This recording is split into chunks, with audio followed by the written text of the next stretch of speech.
Voilà, donc c'est une session qui est enregistrée. Euh, Comme ça, les personnes qui ne sont pas présentes aujourd'hui pourront regarder cette session en rediffusion. Donc, on va commencer par la problématique.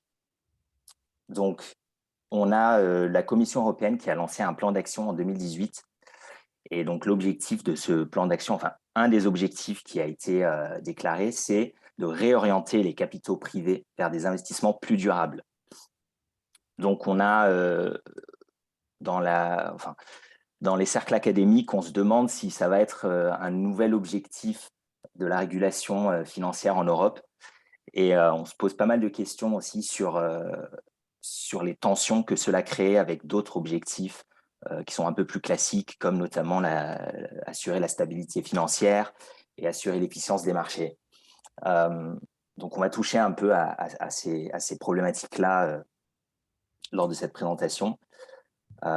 Parce qu'on voit que si on encourage une réorientation des capitaux privés vers des investissements durables, il faut s'assurer à ne pas créer en fait une espèce de bulle verte où on a en fait tous les capitaux qui sont redirigés vers ces activités, mais en fait ces activités n'ont pas, enfin du coup en fait ça va doper la valeur de ces activités qui ne seront plus liées à leur valeur fondamentale.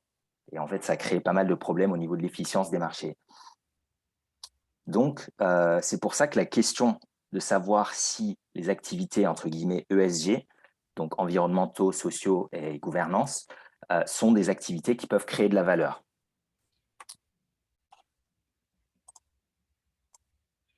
Donc, quand on parle de méthodologie, comment on va faire finalement pour mesurer l'impact des facteurs ESG sur la valeur fondamentale?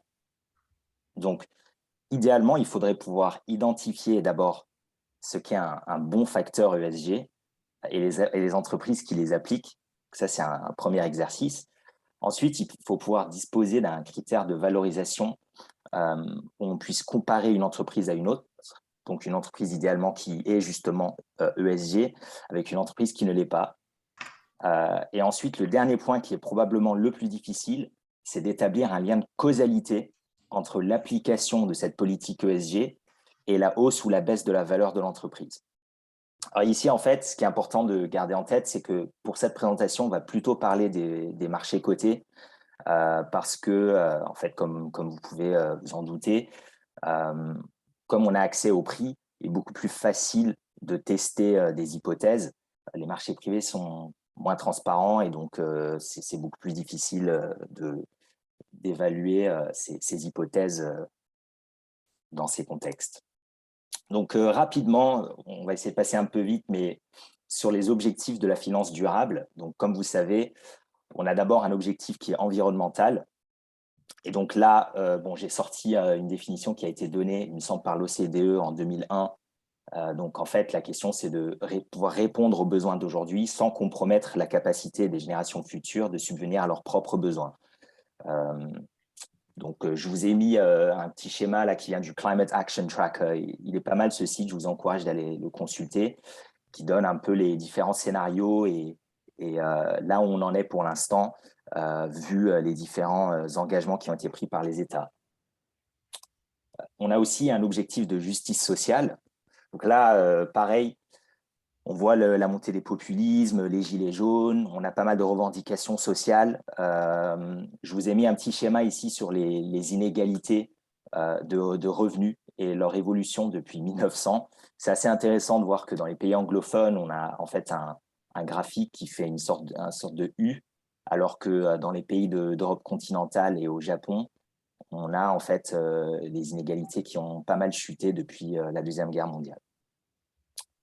Mais bon, les pays anglophones, on voit qu'on a une remontée un peu des inégalités, donc c'est assez intéressant. Et enfin, on a un troisième objectif, donc qui est un objectif de bonne gouvernance. Donc là, je vous ai mis des résolutions qui avaient été soumises par les actionnaires de Facebook pour essayer de cadrer un peu plus les activités autour de la data. Donc, typiquement, ça, c'est un des enjeux de la gouvernance. On a les enjeux un peu plus classiques comme la rémunération des dirigeants, la composition des conseils d'administration, etc. Voilà, donc le plan de cette présentation, on va d'abord présenter la notion d'ESG. Donc, qu'est-ce que l'ESG? C'est important de pouvoir comprendre cette notion parce que quand on va vouloir faire un test après, on va devoir garder en tête un peu les différents problèmes qu'on aura identifiés avec la définition même de cette notion. Ensuite, je vais parler de la théorie, c'est-à-dire en gros, à quoi devrait-on s'attendre sur le lien entre l'ESG et la valeur fondamentale, si on fait un peu de réflexion abstraite. Ensuite, on va passer à l'application, donc une revue des études empiriques pour voir, premièrement, quelle méthodologie elles ont utilisée et qu'est-ce qu'on a comme résultat. Et enfin, si on a le temps, j'ai une 4e section sur le risque climatique et la valeur des actifs.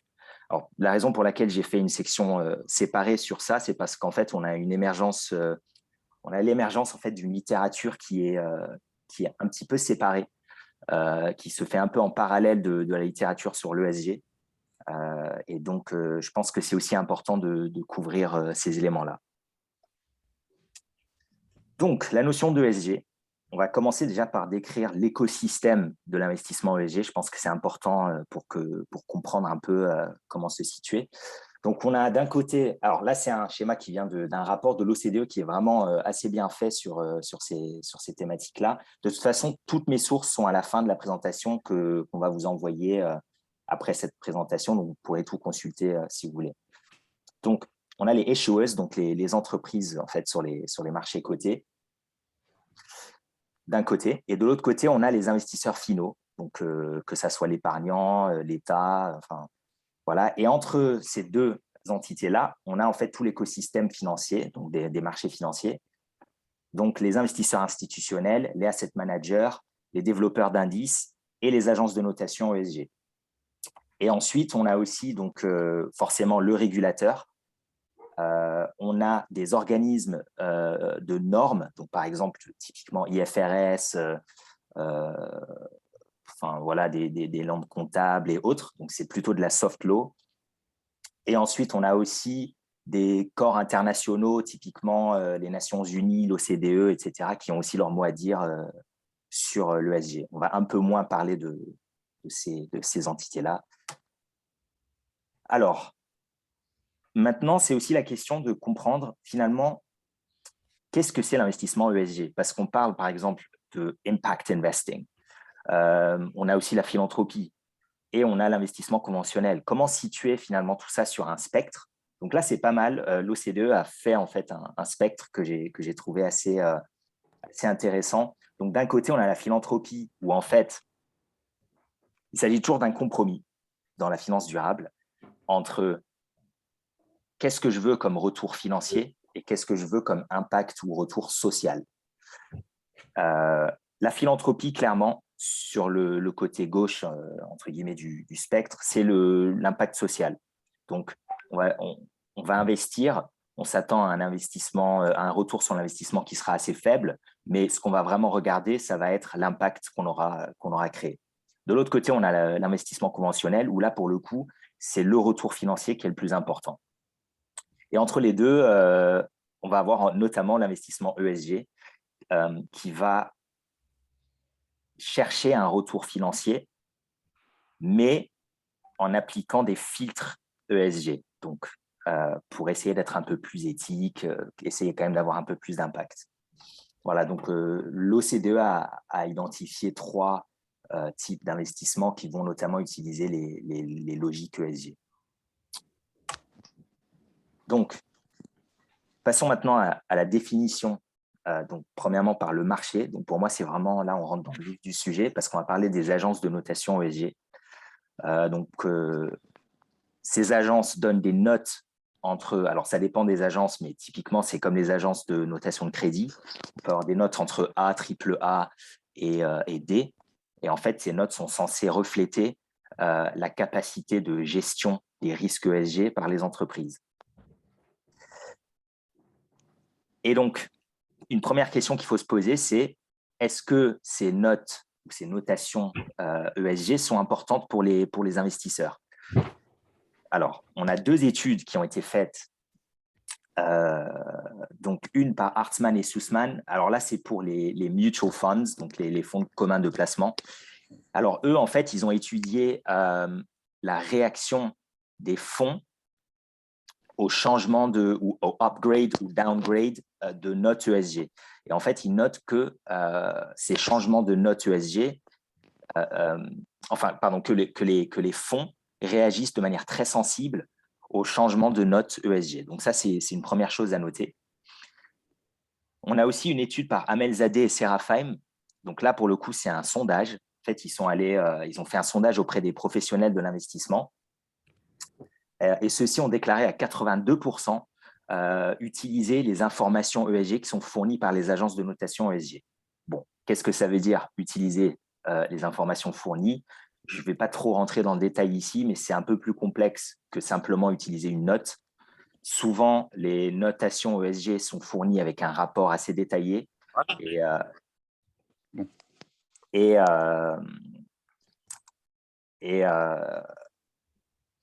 en fait, les investisseurs vont aussi s'intéresser donc à l'utilisation de ces données par les agences de notation et aux notes individuelles qui sont données à certaines entreprises. Donc, en fait, tout ça, c'est lié à la méthodologie des agences. Donc, parlons un petit peu de la méthodologie des agences. La raison pour laquelle les agences de notation sont importantes, et c'est important de comprendre leur fonctionnement, c'est parce que souvent, pour évaluer l'impact ESG sur la valeur des entreprises, on va en fait regarder les retours des indices ESG sur les marchés financiers. Et en fait, ces indices sont souvent construits avec des notes ESG. Donc, c'est important en fait de comprendre les limites aussi de ces notes ESG. Aux 3 piliers de l'ESG, on a déjà vu environnement, social, gouvernance. C'est également utilisé par les agences de notation. Sur quelles données se fondent les agences de notation? Principalement les déclarations des entreprises et ensuite tout ce qui est rapport ONG, tout ce qu'on peut trouver sur le net. Donc ça, c'est typiquement les rapports de réputation. Et donc là, en fait, on voit l'importance de tout le débat qu'il y a autour des déclarations des entreprises vis-à-vis de leurs risques climatiques et risques ESG. C'est qu'en fait, ces informations vont être réutilisées non pas uniquement par les investisseurs pour déterminer le choix de leurs investissements, mais aussi par tous les intermédiaires financiers qui vont en fait packager ces informations pour les investisseurs. Donc là, on a donc 3 agences de notation ESG, Thomson Reuters, MSCI et Bloomberg. Et ici, on a les critères qu'elles vont utiliser quand elles vont développer ou élaborer leurs notes. Donc, c'est assez intéressant de les voir juxtaposés. Encore une fois, c'est le rapport OCDE qui fait ça, parce qu'on voit quelque part les différences et les différents facteurs qui sont utilisés par ces 3 agences. Donc, on voit déjà que d'une agence à une autre, on ne va pas avoir les mêmes éléments qui vont être pris en considération pour le développement des notations. Donc, si on doit zoomer sur les méthodologies, j'ai identifié, il y a en fait 4 agences de notation, on va dire, majeures sur le marché actuellement. D'accord, donc, on a d'abord MSCI et Refinitiv. Alors, MSCI, leur notation, elle est ce qu'on appelle comparative. Ça veut dire qu'en fait, elles vont émettre une note ESG sur une entreprise et en fait, cette note va refléter comment cette entreprise gère les risques ESG vis-à-vis de ses pairs dans la même industrie. Donc, ce genre de méthodologie est assez intéressante parce que finalement, ça nous permet de donner des notes ESG à des entreprises du style des vendeurs de cigarettes. Qui peuvent avoir en fait des très bonnes notes ESG parce qu'on est en train de les noter vis-à-vis de leurs pairs. Donc, ça peut paraître un peu contre-intuitif. D'ailleurs, l'indice ESG Dow Jones inclut les vendeurs de cigarettes dans son indice. Donc, on voit déjà un peu les problématiques autour de ça. MSCI utilise aussi beaucoup de données, donc un très large volume de données pour arriver à sa note. Refinitiv, c'est un petit peu pareil, donc une très, très large base de données, une notation comparative également. Le problème, en fait, avec l'utilisation d'un large volume de données, c'est qu'on ne discrimine pas entre les données qu'on va considérer comme les plus importantes et celles qu'on va considérer comme moins importantes. Et en fait, les notations vont être aussi beaucoup plus difficiles à répliquer, ce qui a peut-être un problème sur la crédibilité de ces notes. Ensuite, on passe à deux autres agences de notation. Donc, on a Robeco-SAM et Sustainalytics. Alors, en fait, Robeco, c'est intéressant. On a une notation qui est comparative, comme les deux précédentes. En revanche, Robeco va utiliser uniquement des éléments ESG qu'elle considère matériels à l'industrie qu'elle regarde.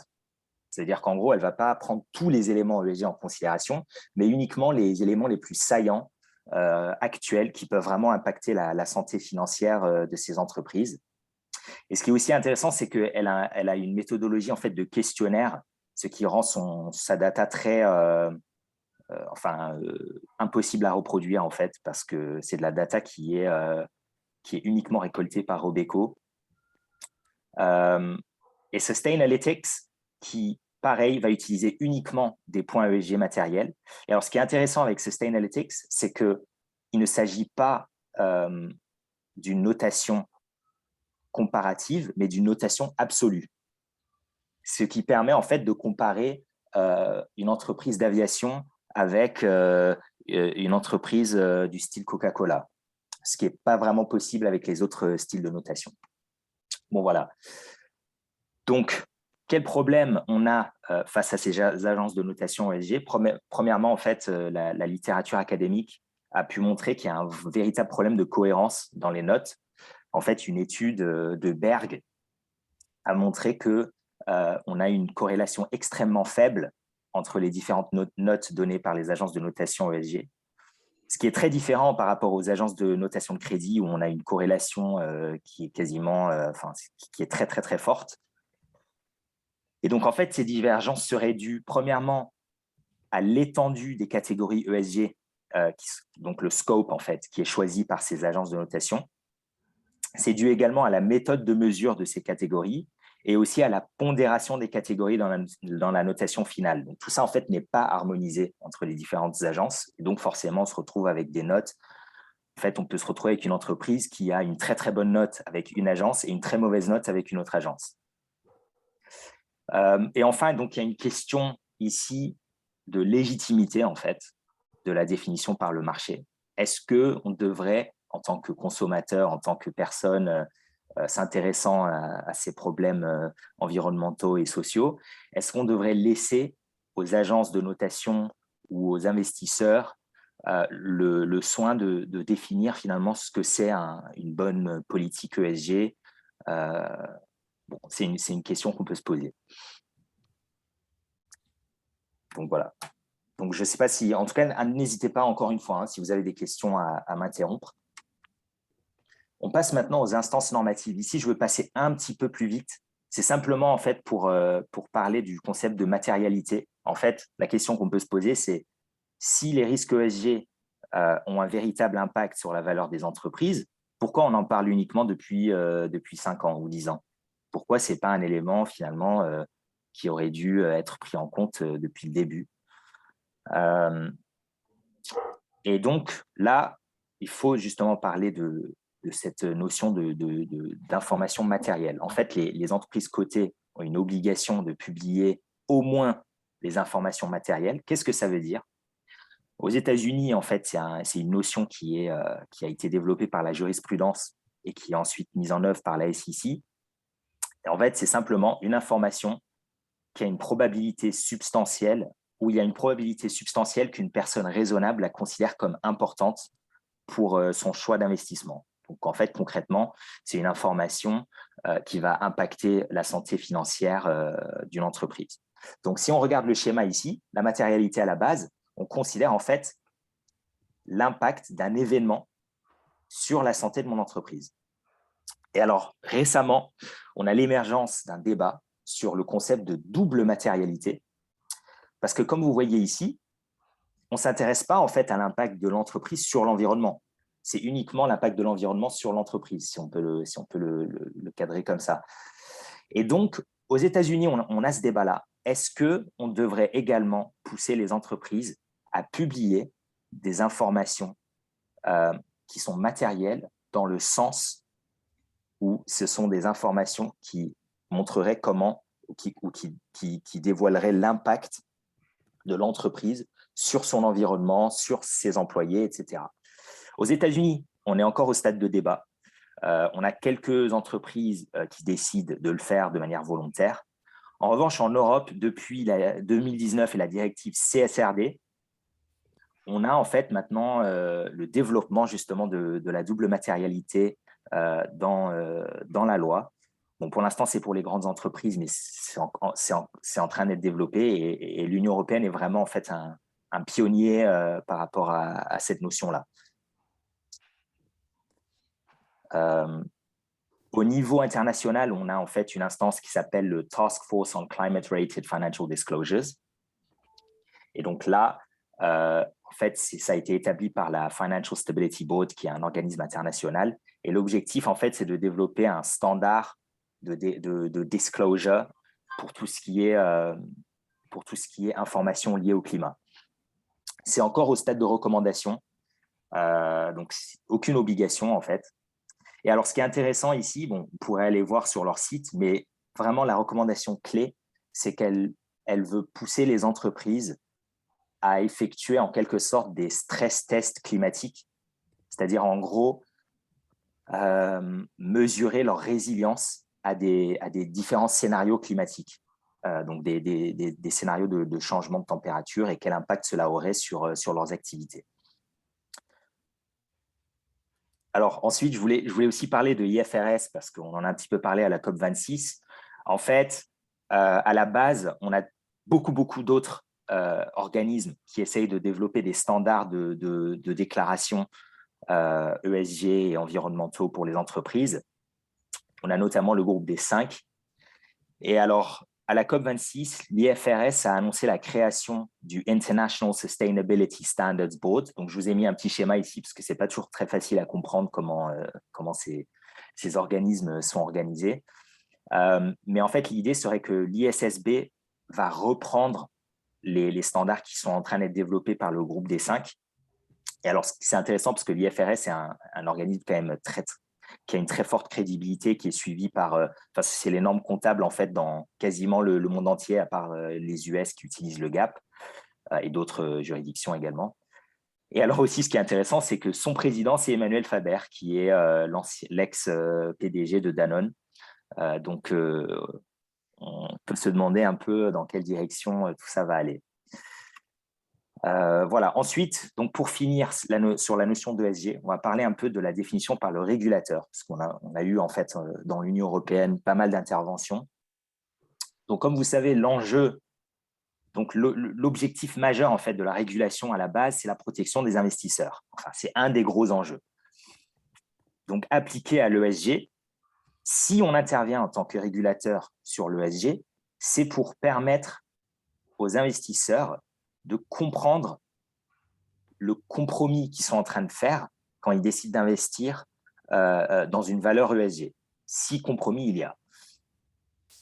Donc, ce qui est intéressant ici, c'est qu'on a en fait, c'est vraiment un objectif de transparence. On laisse aux investisseurs le choix de décider ou non d'investir dans l'ESG en comptant sur le fait que les investisseurs aujourd'hui sont très intéressés par ces valeurs-là parce que c'est un peu trendy, c'est tendance. Voilà.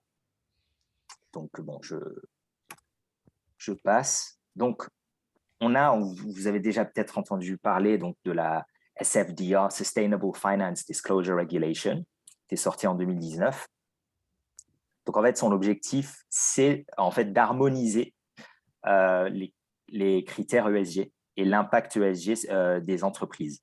Donc, en fait, on essaye de pousser les entreprises à déclarer et à être un peu plus transparentes. Quand je dis entreprise, ça vaut aussi pour les institutions financières. On essaye en fait de les rendre un peu plus transparentes en les obligeant à faire certaines déclarations sur l'impact de leurs investissements sur l'environnement, etc. Donc, c'est en vigueur depuis mars 2021. C'est un peu compliqué parce qu'on attend des règlements délégués notamment Je ne veux pas rentrer dans ces détails-là parce que on pourrait faire toute une présentation sur les différentes régulations et directives qui sont sorties. Mais ce qui nous intéresse ici, c'est la définition que donne SFDR à la notion d'investissement durable. Et en fait, ce qui est intéressant, c'est qu'on retrouve aussi ces 3 critères. Donc, c'est un investissement dans une activité économique qui contribue à un objectif environnemental.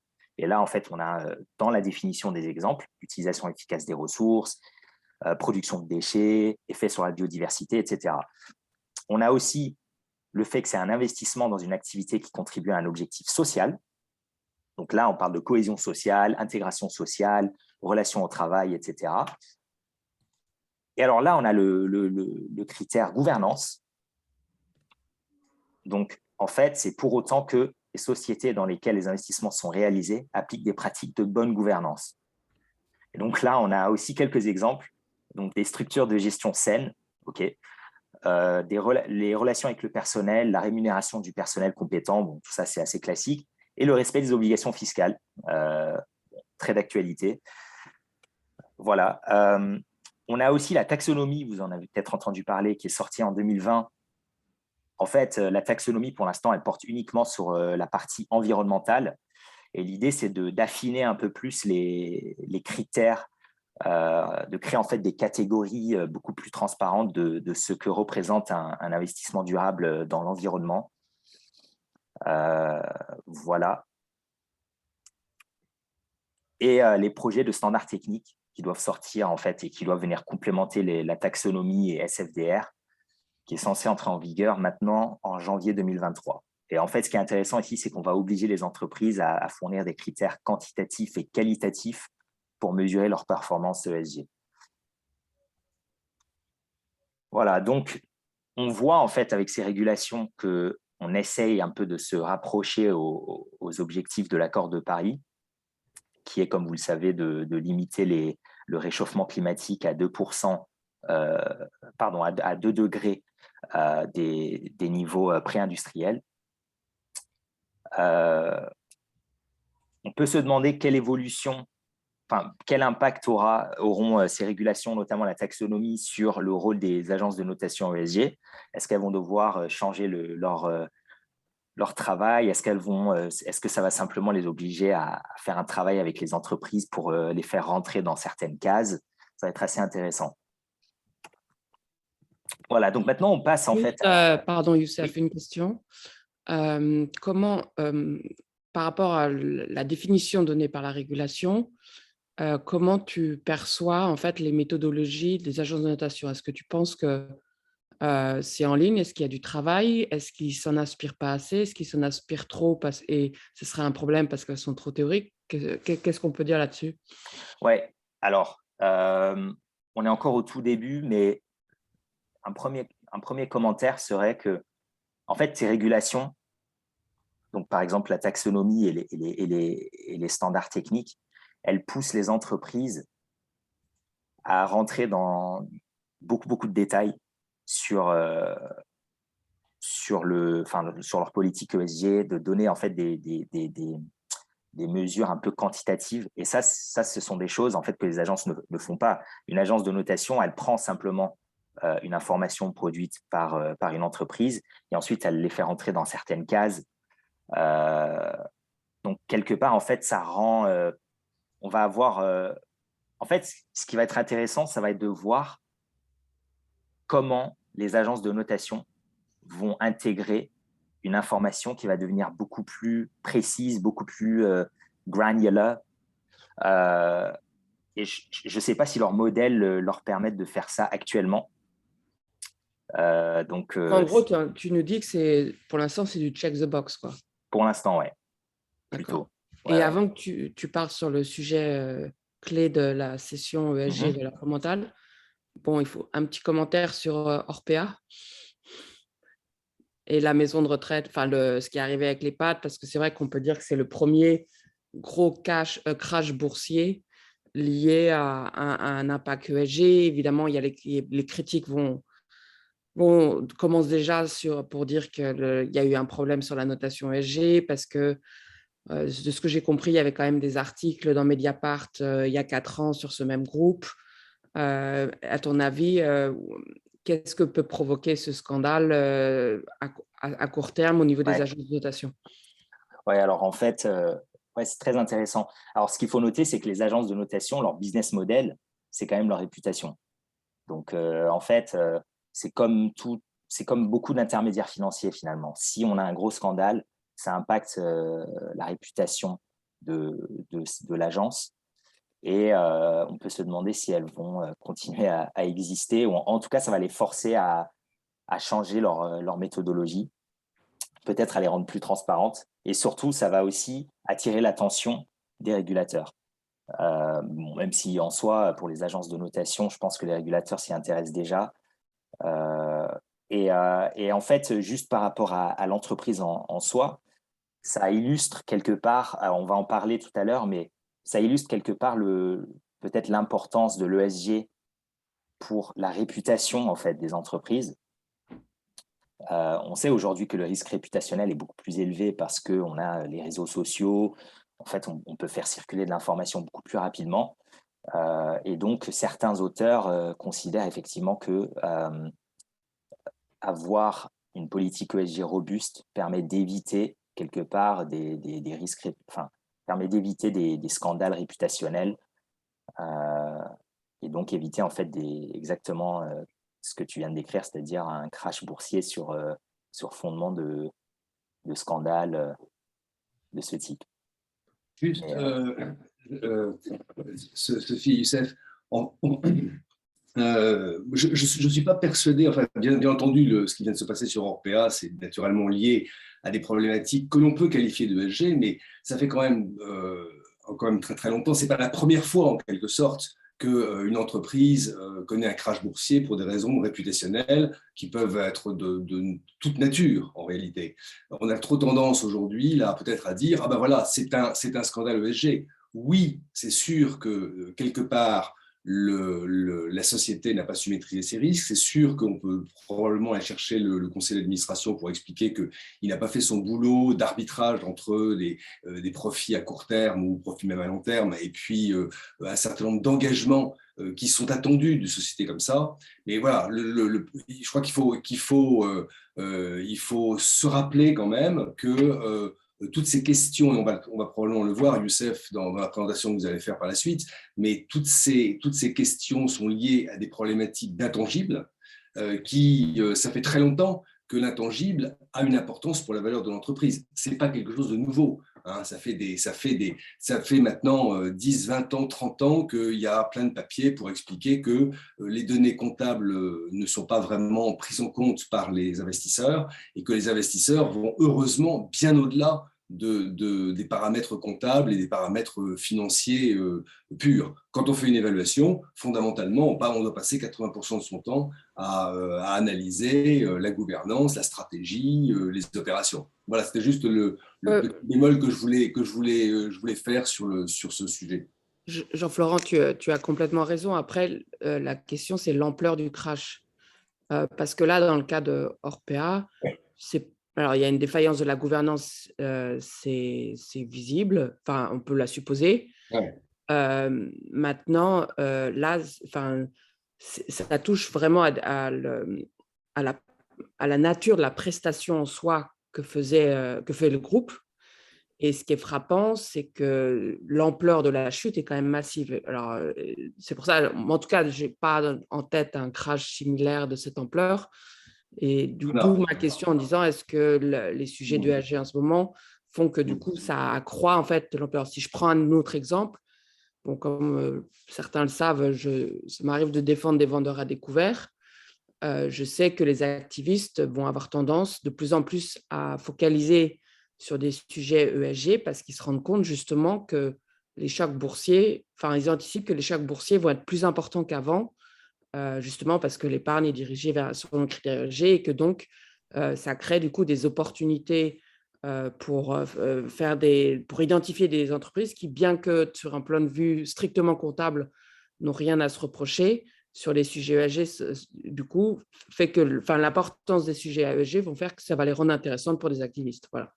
Alors, tous ces aspects vont avoir un impact, si tu veux. Moi, je pense que si le cours de bourse d'Orpea… D'abord, juste un petit point, Sophie. C'est vrai que une chute de 50% en 3 jours, c'est important, mais tu as bien d'autres exemples de la même nature. Alors, peut-être moins sur 3 jours, mais sur une vingtaine de jours, tu sais, j'avais fait une étude là-dessus. Tu as quand même pratiquement 60% des entreprises du CAC Tradable qui ont connu au moins une fois, en l'espace de 5 ans, une chute de plus de 20% en l'espace de 20 jours. Relative à l'indice.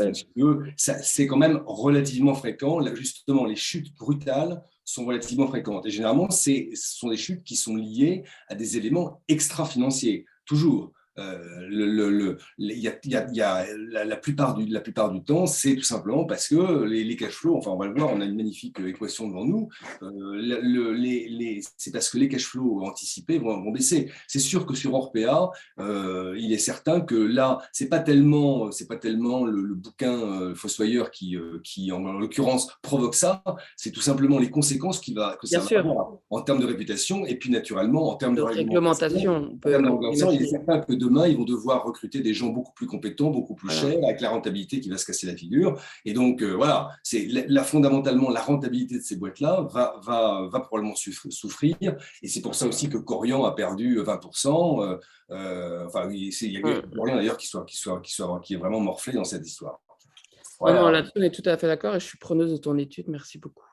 Oui, et puis en fait, je pense que c'est très intéressant là, effectivement, cette question d'intangible et de réputation. Vous avez tout à fait raison, hein, ça fait très très longtemps en fait qu'on prend en considération ces éléments. Je pense que ce que l'ESG a changé, c'est simplement que l'ESG a créé une case, entre guillemets, dans lesquelles on peut mettre les entreprises qui, en tout cas, sont censées être moins à risque sur ces éléments-là. Je pense qu'en fait, avant, on n'avait pas clairement une catégorie ESG comme aujourd'hui, et donc toutes les entreprises, on n'arrivait pas vraiment à faire la distinction. Il fallait le faire de manière individuelle, alors qu'aujourd'hui, on peut avoir des indices, en tout cas, qui sont censés refléter un portfolio d'entreprises qui ont un risque moins élevé réputationnel, justement parce qu'elles ont fait l'objet d'un screening ESG qui prend notamment en compte ces considérations-là. Tout à fait d'accord, tout à fait d'accord. Le grand truc, c'est quand même la masse d'informations qui est publiée. C'est-à-dire, c'est ça la différence aujourd'hui. C'est-à-dire qu'il y a encore 5 ans, il n'y avait pas assez d'informations. Maintenant, le fait que les entreprises soient obligées, c'est moins tellement, à mon avis, les questions d'indices ou les questions des agences de notation, que le fait que les entreprises soient de plus en plus contraintes de donner de l'information, et naturellement, le marché en fait son miel, si je puis dire. Le rôle du marché, c'est quand même d'assigner toute cette information et de les traduire en valeur. Exactement, on est d'accord. Et de toute façon, on va un peu toucher sur ces éléments-là juste après. Bon, comme je sais pas si dans l'audience, on a des personnes qui… Enfin, je ne sais pas si vous êtes tous des financiers, mais en tout cas, j'ai voulu un peu introduire la notion de valeur fondamentale de manière très basique en finance. Qu'est-ce que la valeur fondamentale d'une entreprise? En fait, c'est vraiment juste la somme de tous ces cash flows, donc flux de trésorerie, présents et futurs, et qui sont actualisés selon un taux de risque ou un taux d'actualisation. Donc voilà, moi j'ai mis un taux d'actualisation ajusté pour le risque. Donc ça, c'est vraiment… et en fait, quand on fait la somme de tout ça, on arrive à un chiffre et c'est censé être la valeur de l'entreprise.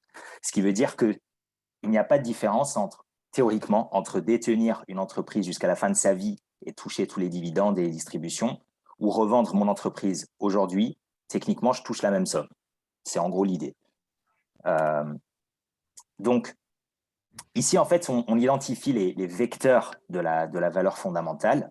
En fait, on a 4 vecteurs principaux.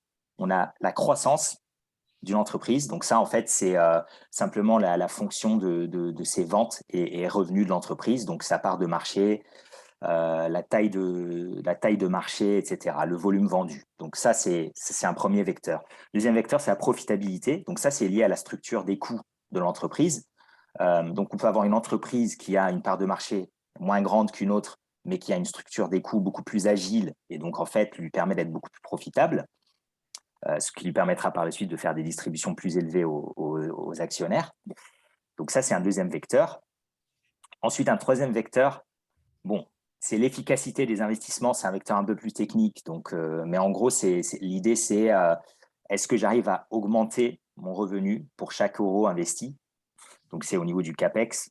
Et enfin, on regarde le risque. Donc ça, en fait, comme on a dit tout à l'heure, c'est que les investisseurs appliquent comment dire, un taux d'actualisation aux cash flows, parce que avoir 100 euros aujourd'hui, ce n'est pas la même chose qu'avoir 100 euros demain.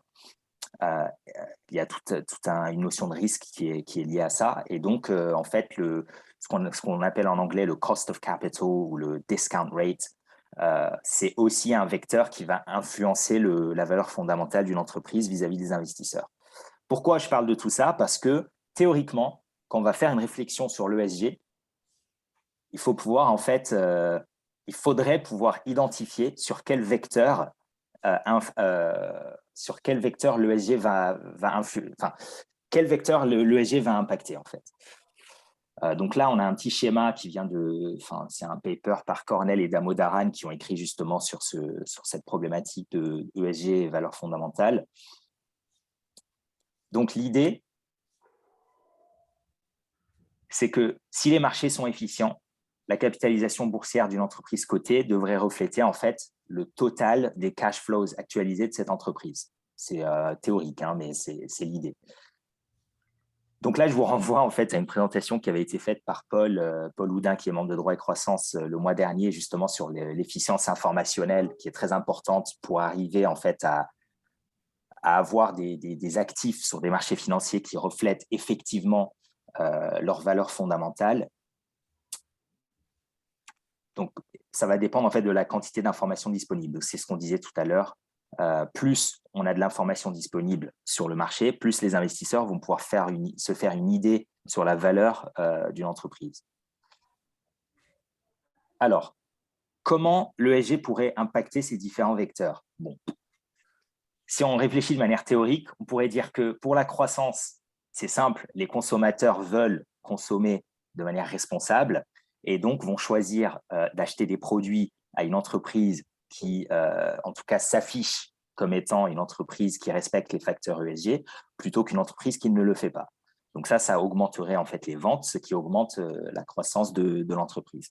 Au niveau de la profitabilité, donc sur la structure des coûts, alors là, en fait, sur le court terme, si une entreprise décide, par exemple, de payer un peu plus ses employés, d'avoir une chaîne d'approvisionnement qui respecte les droits de l'homme et donc en fait qui est un peu plus chère, on peut se dire une entreprise ESG, en fait, elle va payer un peu plus tous les coûts intermédiaires pour son activité. Bon, certains auteurs disent que sur le long terme, ça augmente la valeur en fait.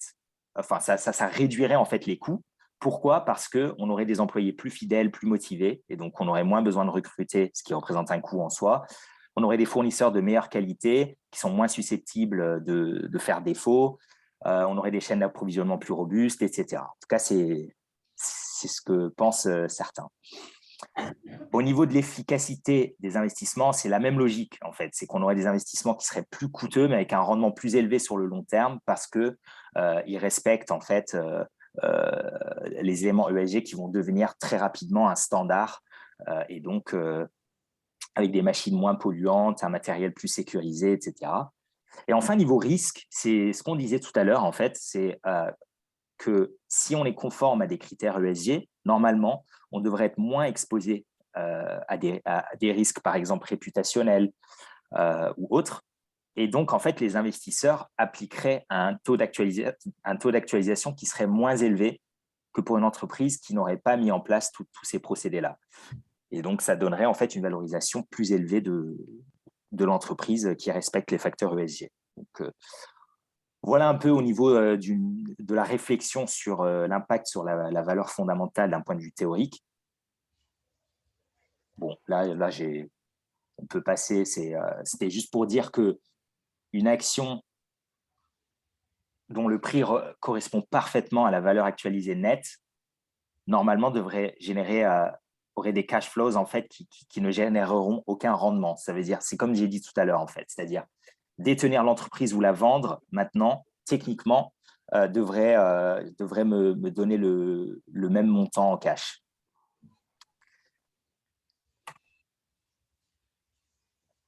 Alors, ensuite, je pense que c'est aussi important de regarder un peu les stratégies d'investissement. Bon, j'ai appelé ça approche objective, subjective, c'est peut-être pas les termes les plus appropriés, mais l'idée, c'est que, en fait, on a globalement deux approches. On a une approche un peu plus active, entre guillemets, où en fait, en tant qu'investisseur, je vais faire mon travail, je vais étudier toutes les déclarations de l'entreprise et je vais prendre en compte les critères ESG qui sont financièrement matériels dans la valorisation de l'entreprise pour ensuite décider si l'entreprise vaut le coup que j'investisse ou pas, et aussi pour identifier des opportunités. Peut-être que l'entreprise pourrait augmenter en valeur si on change la politique pour aller vers une transition énergétique, etc. Donc, en fait, typiquement, là, ce serait une stratégie qui, quelque part, encourage la transition écologique parce qu'on aurait des investisseurs qui pourraient identifier ces opportunités, rentrer au capital d'une entreprise et quelque part changer la politique de cette entreprise. Donc, on va le voir tout à l'heure, mais c'est typiquement ce que font les activistes. On a aussi une autre approche qui est une approche un peu plus passive, où en fait, là, il s'agit simplement d'avoir des critères prédéfinis qui sont subjectifs, en fait.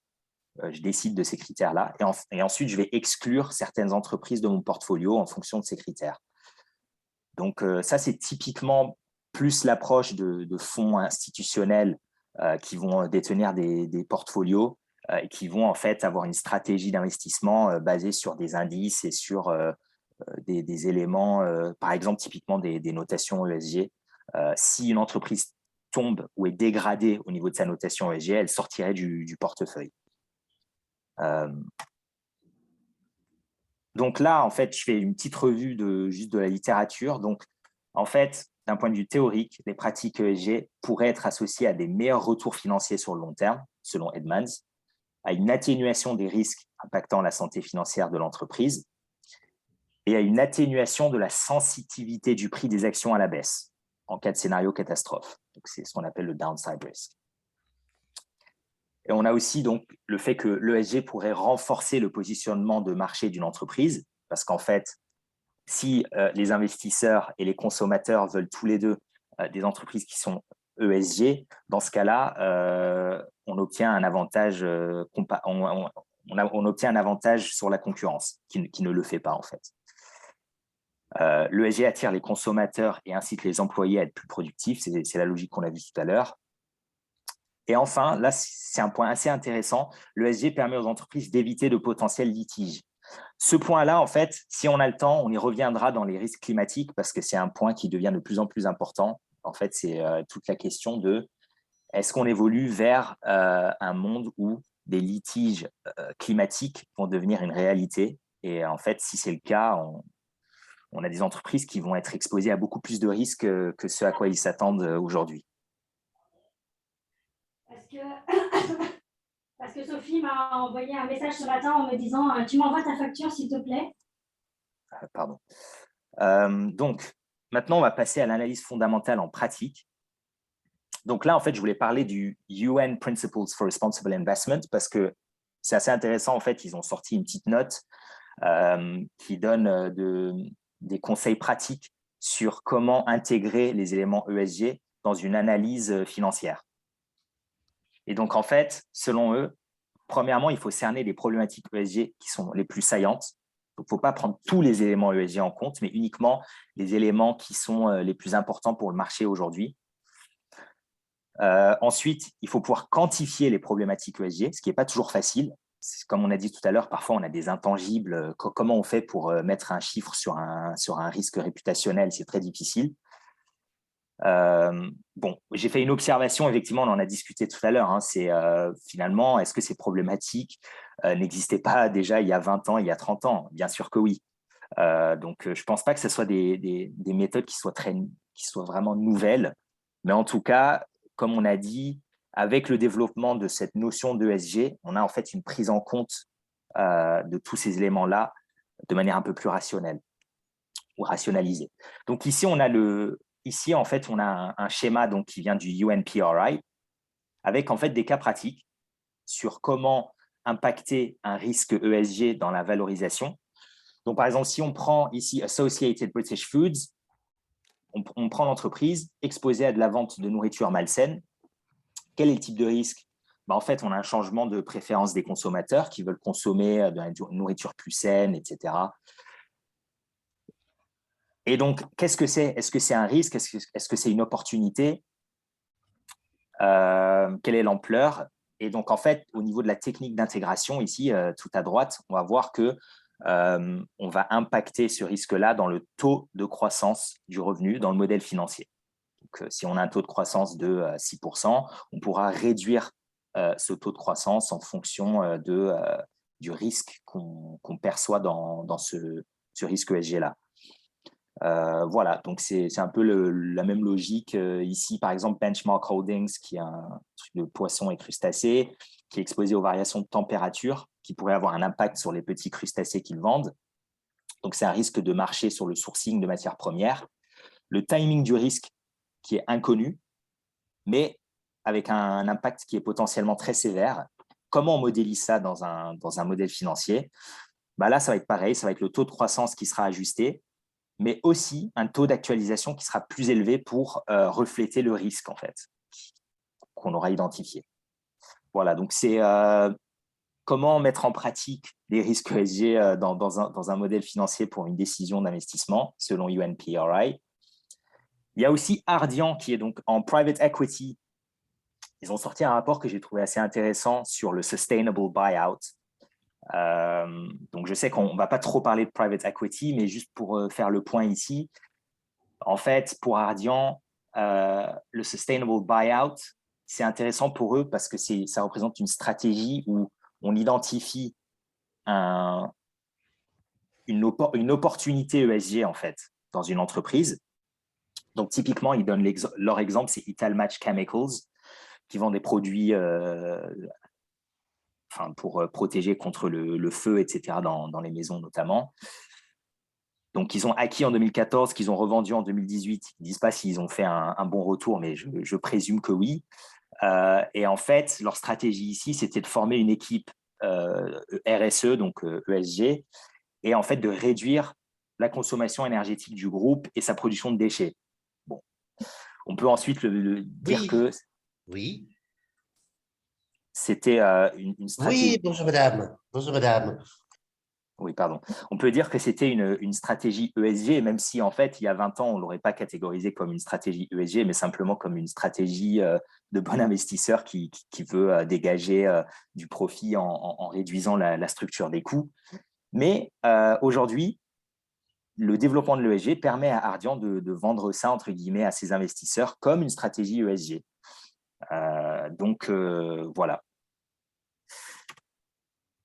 Alors, pour parler maintenant de la corrélation entre les notations ESG et les rendements financiers des actions. Youssef, si je peux me permettre juste de poser une question, oui.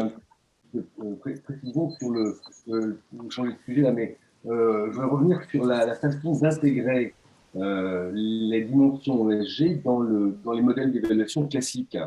Oui.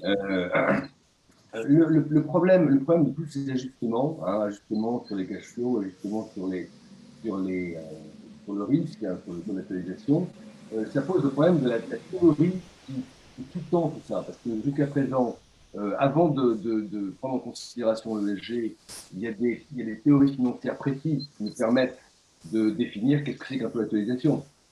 Voilà, on utilise le MEDAF habituellement, ou d'autres modèles plus compliqués, mais enfin, généralement, c'est le MEDAF. Et à partir du moment où on veut ajuster, c'est ça qui me gêne un peu, c'est quand on dit on va ajuster la population, on n'a pas d'éléments précis, ça devient complètement subjectif. Et on ne peut pas se raccrocher à une théorie précise. Donc ça, c'est un peu le danger des choses. On n'a pas encore aujourd'hui, de théorie précise qui permettent d'ajuster les données. Le deuxième chose que je voulais dire, c'est que, en fait, tous les risques, toutes les analyses qu'on peut faire, ce sont des analyses qui étaient faites, encore une fois, précédemment. Aujourd'hui, on peut simplement mieux les faire. voyez, c'est-à-dire qu'en fait, plutôt que de dire ah là, on a une problématique ESG, on a une note ESG, bien sûr, comme ça, qu'on fait, mais on a un taux d'actualisation de 9%, on va dire, en fait, c'est 9,5% parce qu'on considère qu'il y a des risques. Ça veut dire quelque part qu'on n'a pas su prendre en considération au niveau des cash flows, au niveau de la probabilité des scénarios, puisqu'en théorie, vous dites que c'est expected cash flow. Donc, expected cash flow, ça veut dire qu'on a des scénarios différents avec des probabilités différentes. Donc, ça veut dire qu'on n'a pas su tenir compte de ces différents scénarios. On n'a pas bien fait son boulot au niveau de la due diligence. Voilà. Et si on a bien fait, par définition, on utilise un taux d'actualisation, je dirais, normal, classique, qui est calculé de manière parfaitement scientifique, entre guillemets, théorique, et l'évaluation, elle intègre les éléments de ESG. Donc le point, c'est plus une question d'intégrer tous ces éléments. Alors je rajouterai encore une chose très importante, à mon avis, qui est fondamentale dans tout ça, c'est que lorsqu'on fait une évaluation, on cherche à voir quoi? On cherche à voir quel est l'avantage concurrentiel d'une société, que vous avez décrit un petit peu dans le blog de Damodaran que vous avez repris. Qu'est-ce qu'on dit? On doit identifier quels sont les investissements qui auront, quand vous dites quand on dit growth investment efficiency, pour reprendre votre slide, en réalité, qu'est-ce que c'est? C'est le taux d'investissement et c'est la capacité qu'a l'entreprise à investir dans des projets qui ont une valeur actuelle nette positive. Quand on veut investir dans des projets qui ont une valeur actuelle nette positive, ça veut dire que par définition, l'entreprise se crée, défend des avantages concurrentiels. Donc, si on n'est pas capable d'avoir un avantage concurrentiel, la rentabilité de ces investissements est égale au coût du capital. Donc, ça veut dire qu'on ne crée pas de valeur. Le seul moyen de créer de la valeur, c'est d'avoir des investissements qui ont une vanne positive. Donc, l'avantage concurrentiel, il est sur le plan stratégique, on le sait, là je sors de la finance et dans la stratégie, il est absolument il est défendable, durable, décisif, c'est la capacité qu'on a à être meilleur que les autres. Et de ce point de vue-là, par définition, il est unique. Et c'est là où on rentre dans un problème un peu philosophique pour le SG. C'est de se dire, si jamais on veut essayer de définir quel est l'avantage concurrentiel de la boîte, si on veut essayer de comprendre en quoi le SG a un impact positif ou négatif sur l'avantage concurrentiel, on voit bien que ce sont forcément des éléments uniques. Une entreprise qui veut se construire, une entreprise qui dit à ses investisseurs, j'ai une stratégie ESG qui est géniale, elle va créer de la valeur, il faut qu'elle démontre qu'elle vient renforcer son avantage concurrentiel ou qu'elle défend mieux que ses camarades son avantage concurrentiel. Donc ça veut dire que les indicateurs que je vais utiliser doivent être des indicateurs uniques. Et là, on a un petit problème. C'est que quand on dit qu'il faut avoir des standards, que tout le monde, que la comparabilité, que tout le monde, voilà, on dit dans ce secteur-là, il faut que ces 10 ratios, vous soyez les meilleurs, etc., etc. On est complètement à côté de la plaque d'un point de vue de création de valeur. On est très bien, on peut comparer, mais ça n'arrange pas le suivi. Ça n'aide pas les investisseurs à se dire en quoi l'entreprise est unique. Et c'est justement l'aspect, si vous avez des réflexions là-dessus, moi ça m'intéresse, c'est-à-dire c'est comment est-ce qu'on peut à la fois définir, se dire il faut absolument des standards, il faut que tout le monde soit aligné, je veux voir qu'une seule tête, et puis comment est-ce qu'on dit, comment est-ce qu'on explique aux investisseurs qu'on va créer de la valeur, parce qu'il ne faut jamais oublier une chose, c'est qu'on peut créer de la valeur, mais derrière il faut la reconnaître au niveau des investisseurs, il faut qu'elle soit reconnue au niveau des investisseurs, et donc ça suppose toute une equity story, une governance story, une ESG story qui soit véritablement unique. Oui. Alors effectivement, le point que vous faites sur les limites en fait du modèle financier, en fait il y a un débat en ce moment. J'ai pas trop voulu rentrer dedans dans cette présentation, mais c'est sur l'horizon temps en fait. C'est-à-dire quand on est en train de faire une évaluation financière, typiquement on va se baser sur 5, 6, maximum 10 ans, et après ça, en fait, on va juste calculer une terminal value qu'on va rajouter à la valo, en fait. Et le problème, alors on va le voir en fait un peu plus tard quand je vais parler des risques climatiques, mais un des problèmes avec ça, c'est que si on a des risques qui sont en fait sur un horizon temps beaucoup plus long ou qui risquent de se matérialiser sur un horizon de temps beaucoup plus long, est-ce qu'on arrive à bien capturer ce risque dans, par exemple, le taux d'actualisation? Et effectivement, comme vous avez dit, je pense qu'aujourd'hui, on n'a pas encore tout à fait une théorie financière qui permette de capturer… enfin, certains diront que c'est déjà le cas. Hein. Certains diront non, tout ça, c'est n'importe quoi. Moi, mon modèle financier, en fait, il capture déjà tous ces éléments-là et parler de ESG, ça n'a aucun sens. C'est juste pour faire joli. Mais certains pensent que les modèles financiers classiques aujourd'hui passe à côté un petit peu de la plaque sur les éléments de risque qui sont sur un plus long terme. Donc ça, c'est un premier point.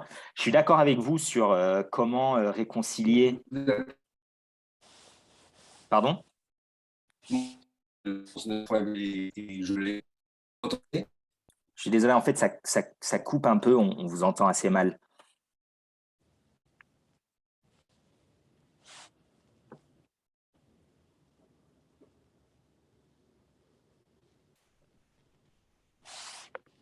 Vous nous entendez?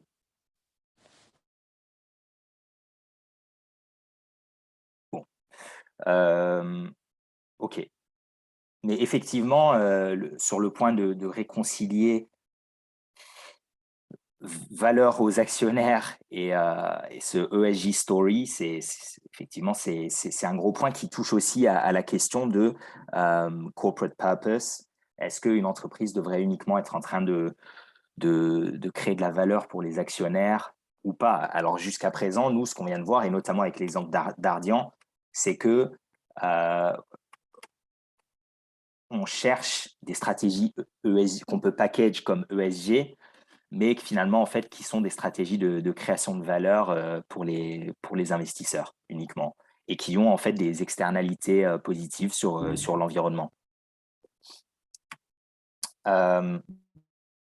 Bon, du coup, on va passer alors à la question de rendement financier et notation ESG. Donc, en fait, d'un point de vue très empirique, souvent, ce qui se fait, comme on l'a vu tout à l'heure, c'est notre seule manière, sur une échelle assez large, d'évaluer si les stratégies ESG et de manière générale les facteurs ESG sont créatrices de valeur ou non pour les entreprises, c'est de se dire que les indices ESG capturent des entreprises qui en fait ont mis en place des politiques ESG, et ensuite de comparer la performance de ces indices ESG avec la performance des indices Global Equities de manière générale, c'est-à-dire en fait qui inclut aussi des entreprises qui ne sont pas dans les indices ESG. Et comme ça, en fait, on essaie de comparer et voir si la performance était meilleure. Bon, il y a plusieurs problèmes avec cette méthode, on va voir. On en a déjà un petit peu parlé, donc là, sur cette slide, effectivement, je rappelle les points, c'est que bon, il faut pouvoir corréler une mesure ESG avec le prix d'une action. Donc, ce n'est pas parce qu'une entreprise est sur un indice ESG et qu'elle a une bonne performance que c'est forcément parce qu'elle a entrepris cette politique ESG. Donc, ça, c'est le premier problème. Deuxième problème, c'est que même si on arrive à établir une telle corrélation, est-ce qu'on peut démontrer un lien de causalité? C'est assez difficile. Et en plus, ici, à chaque fois, on présuppose que les marchés sont efficients et que les prix qu'on voit, en fait, représentent vraiment la valeur fondamentale de l'entreprise et que ces valeurs-là ne sont pas gonflées artificiellement par d'autres dynamiques de marché. Donc, ici, je vous ai mis le rendement, en fait, des quatre indices qui reprennent en fait les notations des agences qu'on a vues tout à l'heure. Donc, Stocks Global avec Sustainalytics, MSCI, Refinitiv, Robeco. Donc, en fait, ce qu'il faut regarder, c'est le ratio. Enfin, c'est pas mal de regarder le ratio Sharpe parce qu'en fait, ça représente un coefficient où les retours sont ajustés au risque. Donc, plus le coefficient est élevé, c'est-à-dire plus il tend vers le 1, plus ça veut dire que les retours ajustés pour le risque étaient très élevés. Et plus il tend vers le 0, plus ça veut dire qu'en fait, les retours étaient assez bas. Et en fait, ce qu'on va voir, c'est qu'il n'y a pas une grosse différence, à part pour Stocks Global, mais c'est parce que, comme on a vu, Sustainalytics a une méthodologie un peu particulière où elle fait une notation qui est absolue. Et donc, en fait, on se retrouve avec un indice qui est un petit peu différent. Je ne veux pas rentrer dans ces détails parce que ça devient un peu technique, mais en gros, l'idée, c'est juste de dire que globalement, il semblerait que les indices ESG ont un petit peu surperformé les indices Global Equities normaux. Mais bon, pas non plus de grosses différences. On a aussi de nombreux rapports, en fait, d'agences de notation ou de banques d'affaires qui, en fait, ont fait des études empiriques, des méta-études, en fait, où ils ont revu, par exemple, des milliers d'études empiriques sur ces questions-là. Donc, par exemple, la Deutsche Bank qui a revu, en fait, 2200 études empiriques et qui révélerait une corrélation positive entre l'ESG et les rendements financiers excédentaires. Pareil pour Morgan Stanley. Refinitiv était un peu plus mitigé en disant que les entreprises ESG sont corrélées à de meilleurs rendements financiers, sauf aux US et en Asie. Voilà. Bon. Après, on peut se demander, forcément, c'est leur business model, donc elles veulent pouvoir défendre ce point de vue. En fait, le problème avec les scores ESG et les indices de manière générale, enfin, dans la manière qu'elles sont construites, c'est que, comme on a vu tout à l'heure, comme les notes ESG sont très faiblement corrélées, en fait, au niveau de l'information qu'elles produisent sur le marché, ce n'est pas des informations qui sont très importantes ou déterminantes pour la valeur, en fait, parce qu'elles sont bruyantes. On passe d'une note à une autre, on a des informations qui sont quasiment contradictoires. Ça ne veut pas dire grand-chose finalement pour le marché dans ce cas-là. Bon, il y a aussi des conflits d'intérêts. Donc, on a de la littérature qui montre que les sociétés qui sont détenues par les mêmes actionnaires qu'une agence de notation ESG obtiennent des meilleures notes. Et donc, en fait, vont être inclus dans des indices alors que peut-être qu'elles n'auraient pas dû être inclus dans ces indices-là. On a aussi une réécriture de données. Donc, ça, c'est assez intéressant. En fait, l'article de Berg montre pour les scores de Refinitiv qu'en fait, ces notations ont été révisées rétroactivement pour mieux corréler avec les rendements financiers. Et en fait, il y a des disclaimers en tout petit print qui permettent aux agences de notation de réviser leurs notes précédentes. Et en fait, ça fausse finalement un peu l'étude.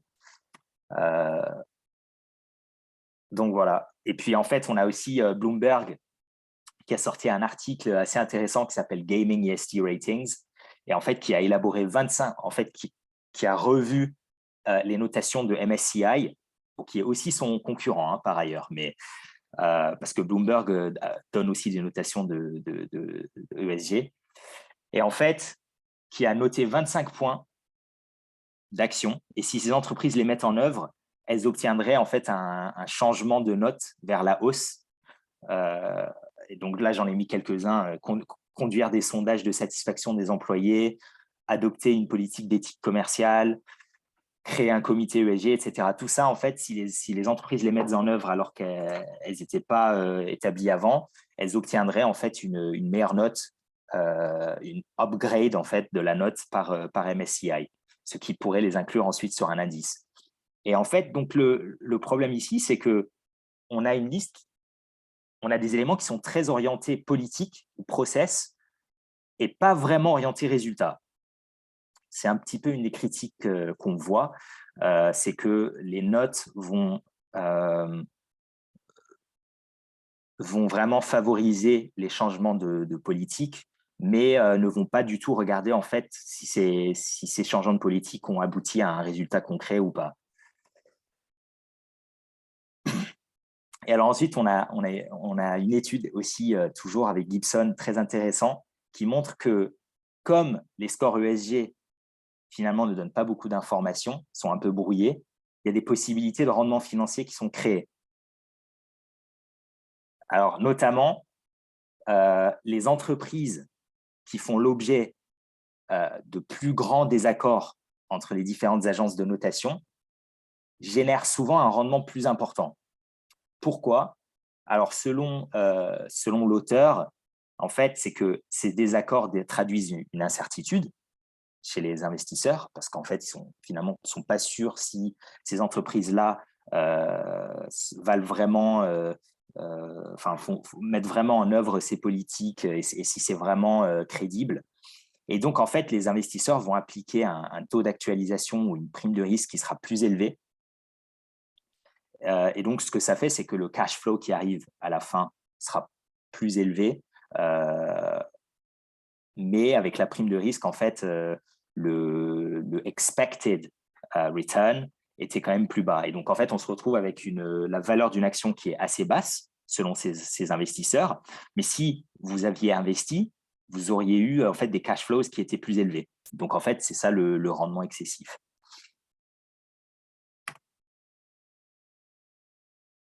Bon, là, on rentre un peu dans des points un peu techniques, mais c'est juste pour dire que si on change les méthodes d'évaluation, on peut peut-être avoir un peu plus de corrélation entre les notes ESG. Mais ce qui est intéressant, c'est que Berg, en fait, dans cet article de 2021, sa conclusion, c'est que la cause principale des rendements importants des valeurs ESG, c'est la stimulation du prix des actions ESG par les nouveaux investisseurs. Donc, en fait, plutôt que d'être lié à une activité fondamentale de l'entreprise, la raison pour laquelle ces valeurs augmentent sur les marchés, c'est parce qu'il y a un engouement finalement des investisseurs. Et donc, comme on a beaucoup d'ordres d'achat et très peu d'ordres de vente, on a en fait des valeurs qui vont augmenter. Donc, ça, quelque part, c'est un peu la logique de la bulle. Et l'effet serait renversé une fois que les fonds ESG se stabiliseraient. Bon. Et donc, en fait, on aurait les valeurs ESG qui se corrigeraient en fait, sur leur véritable valeur fondamentale. Voilà, donc la conclusion en fait, de tout ça, c'est qu'on n'a pas vraiment de consensus sur si les facteurs ESG impactent réellement la valeur fondamentale d'une entreprise ou pas. Pour l'instant, on en reste à un stade assez théorique. Et puis, comme on a vu, les études qu'on mène sur les indices ESG ne sont pas très intéressantes parce qu'en fait, il y a encore pas mal de problèmes de méthodologie qui font que c'est un peu faussé. Donc, voilà. Donc, les limites de l'investissement ESG, on a donc Hong et son co-auteur, je vais pas essayer de prononcer le nom ici, mais qui ont montré déjà en 2009 que les actifs bruns en fait, génèrent un rendement qui est excédentaire. Pourquoi? Parce que si la tendance des investisseurs institutionnels, c'est de se précipiter sur les actions ESG, ils vont délaisser les actions bruns qui vont donc se déprécier sur le marché. Et donc, en fait, un investisseur avisé qui rachète ces valeurs à un prix inférieur à leur valeur fondamentale va obtenir un rendement excédentaire. Donc, c'est pas très bien, en fait, pour nous, parce que si on pense que l'ESG, ça aide la société à atteindre certains objectifs qu'on a vus tout à l'heure, finalement, les investisseurs là sont incités quelque part à se rabattre sur des actifs bruns, les récupérer parce qu'en fait, ils ont un rendement excédentaire. Donc, on voit comment les incitations vers la transition ne sont pas encore incorporées dans le prix des actifs bruns. Donc là, on a tout le débat sur la taxe carbone, le fait de pouvoir vraiment internaliser les coûts en fait, sociaux et environnementaux de certaines politiques dans les prix pour que ça soit réellement reflété dans le prix des actifs bruns. Ensuite, il y a la question de l'activisme actionnarial. Est-ce que ça peut stimuler la transition? Donc, comme on a dit, il y a un engouement des investisseurs pour les valeurs ESG. Et donc, en fait, on pourrait imaginer des activistes qui vont acheter des valeurs, changer la politique ESG et la revendre, sachant que maintenant, cette entreprise aura eu une bien meilleure note ESG, sera peut-être inclus sur certains indices et d'autres investisseurs voudront racheter les actions.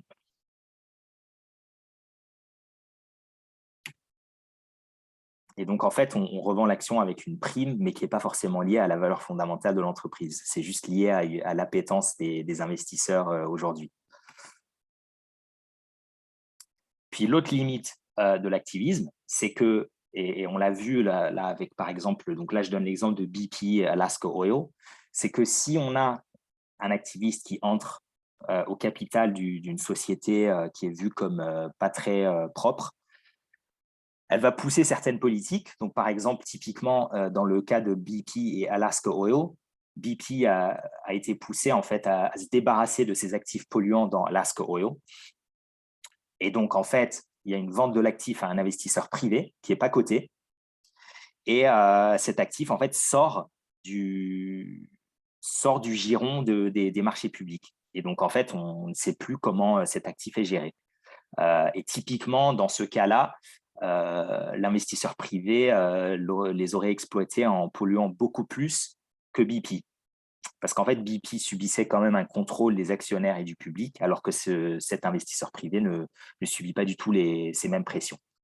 Donc, c'est un petit peu une limite aussi de l'activisme vert. Voilà, donc maintenant, on passe à la quatrième partie. Je suis juste en train de regarder l'heure. OK, il nous reste un peu de temps. Donc, quatrième partie sur les risques climatiques et leur impact sur la valeur des entreprises. Donc, comme j'ai dit au début, en fait, on a une littérature émergente sur ces points qui est un petit peu distincte de la littérature sur l'ESG. Probablement aussi parce que l'ESG prend en compte non seulement l'environnement, mais aussi les facteurs sociaux et gouvernance. Alors que quand on parle de risque climatique, on parle vraiment de certains risques assez précis. Donc, justement, en parlant des risques climatiques, dans la littérature, on va faire la distinction entre 3 types de risques. On va avoir ce qu'on appelle les risques physiques. Donc ça, en fait, c'est les risques, enfin les dommages ou opportunités qui sont causés par un changement climatique. Donc typiquement, si on a une montée des eaux, est-ce que ça va impacter les activités de pêche, par exemple, et comment voilà, ça, c'est vraiment les risques physiques de la transition. Pardon, les risques physiques du climat. Ensuite, on a ce qu'on appelle les risques de transition. Les risques de transition, en fait, sont liés à plusieurs choses. C'est, par exemple, une entreprise qui a investi, qui a des sunken costs, qui a beaucoup investi dans des actifs qui sont très polluants et qui a besoin de rentabiliser ces investissements. Et imaginons, on a un changement de la régulation, typiquement, qui rend l'utilisation ou l'exploitation de ces actifs beaucoup plus difficile, beaucoup plus coûteux. En fait, l'entreprise se retrouve avec un coût beaucoup plus élevé et donc, en fait, un impact direct sur sa valeur. Donc ça, c'est vraiment en fait les risques de transition. Et ensuite, on a les risques de responsabilité juridique, donc liability risk en anglais. Là, on en a un peu discuté tout à l'heure. C'est en fait la question des recours en contentieux futur pour chercher une compensation auprès des entreprises qui ont profité ou qui ont été émettrices en fait de beaucoup de carbone. Donc là, en fait, c'est un sujet qui est émergent. On n'a encore pas beaucoup d'informations. En fait, il y a plusieurs questions qui se posent. Est-ce que c'est possible d'obtenir une compensation auprès des tribunaux sur ces questions-là? Il y a quelques cas qui sont en cours. Il y a quelques cas qui ont été décidés, mais on est encore au tout début. Mais forcément, pour les entreprises, pour certaines entreprises, ça représente un énorme risque si il s'avère que dans le futur, il devient possible d'obtenir des grosses compensations pour avoir pollué. Alors, pour le risque de transition, on va en parler un peu plus. Il y a ce qu'on appelle en anglais les stranded assets, donc en fait les actifs échoués. Et donc, en fait, on a un échouement économique des actifs et l'échouement regulatory ou regulatory stranding. Donc, l'échouement économique des actifs, c'est typiquement, on a un changement dans la structure des coûts d'un projet qui est lié à la transition. Par exemple, le prix du pétrole qui devient soudain beaucoup plus élevé. Et donc, même si moi, je suis pas directement consommateur de pétrole, si je suis un utilisateur de voiture, par exemple, ou si je suis une entreprise de transport, je suis directement exposé à ce risque. Et ensuite, on a l'échouement regulatory. Donc ça, en fait, c'est typiquement les questions de changement de régulation qui obligent une transition assez coûteuse. Donc, typiquement, le scénario de la taxe carbone qui rendrait l'exploitation de certaines industries plus viable, en fait.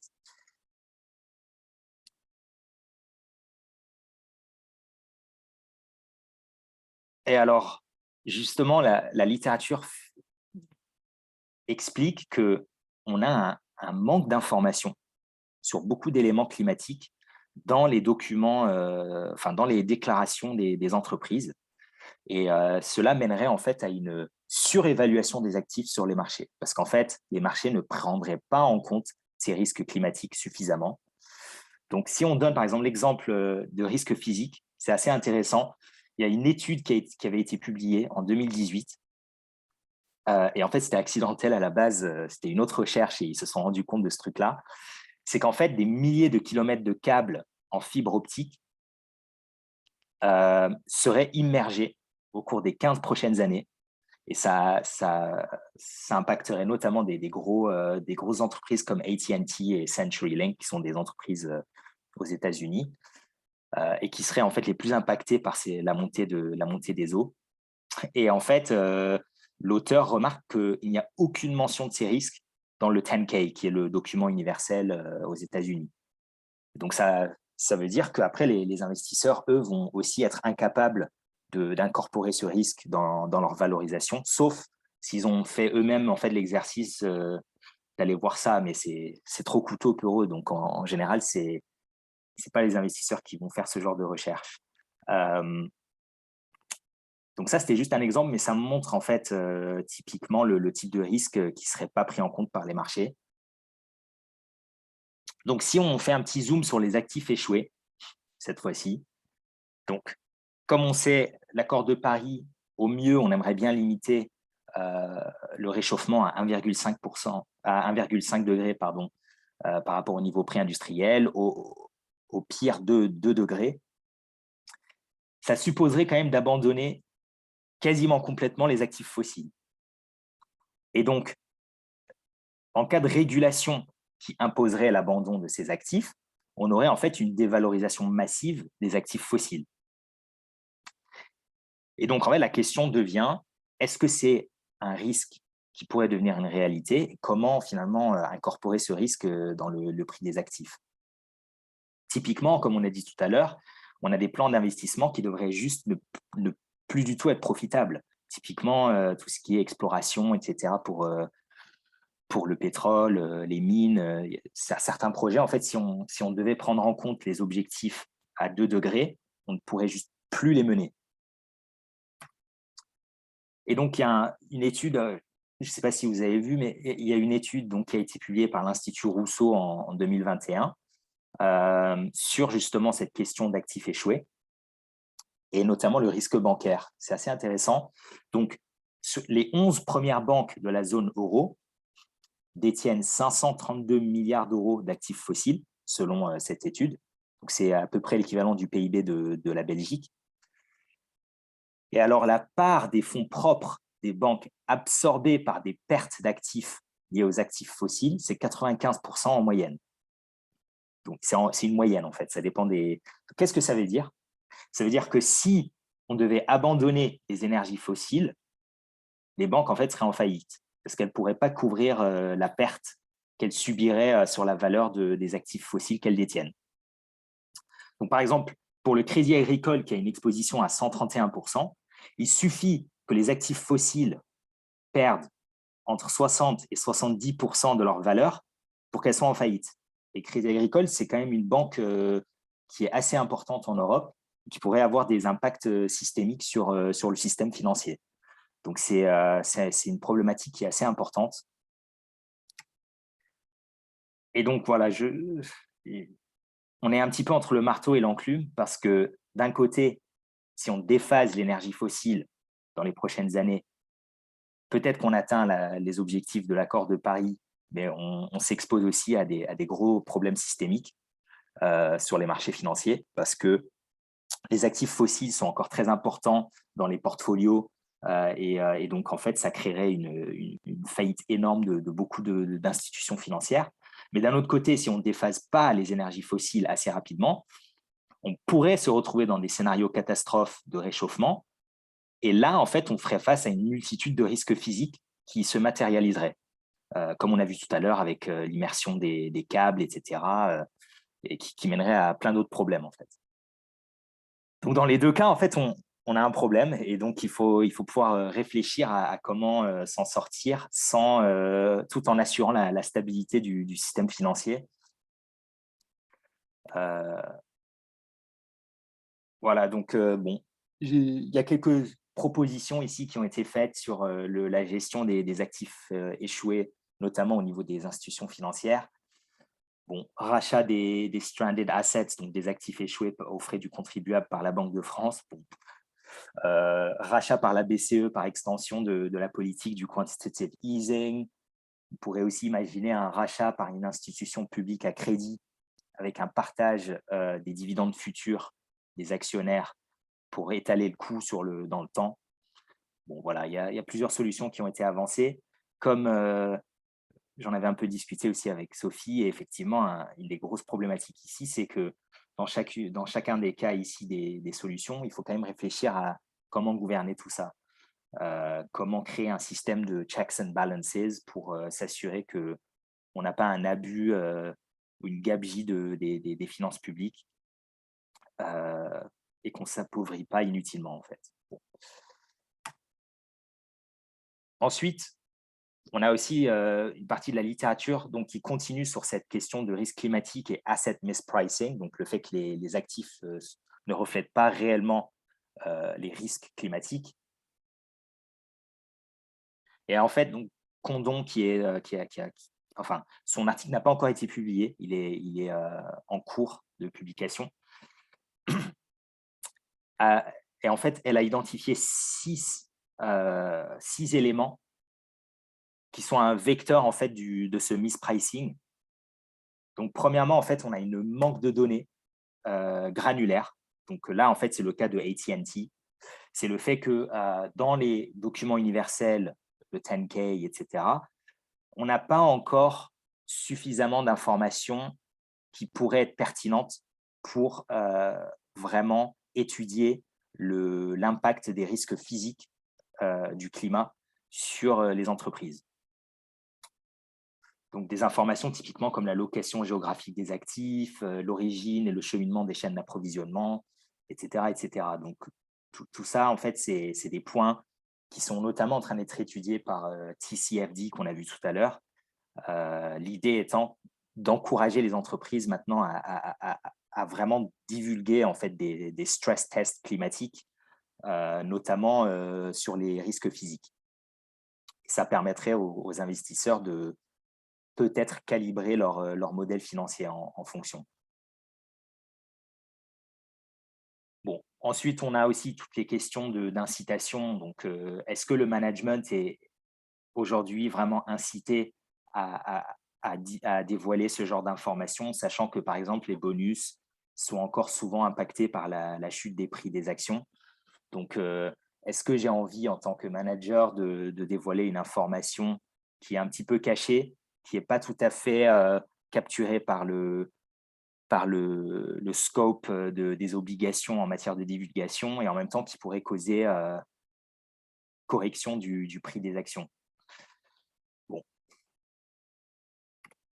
Donc là, on a un exemple de Martin et Kemper.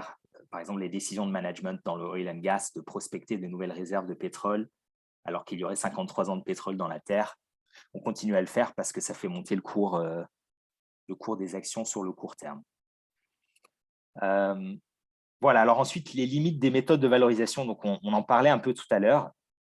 Donc là, en fait, Condon, elle estime que c'est un des problèmes en fait, dans le mispricing, c'est la manière de conduire la manière d'établir un modèle financier aujourd'hui.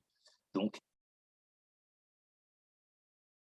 en fait, les investisseurs détiennent leurs actions souvent sur de courts horizons temporels. Donc, selon Fisk, on a à peu près 4 à 5 mois pour les hedge funds.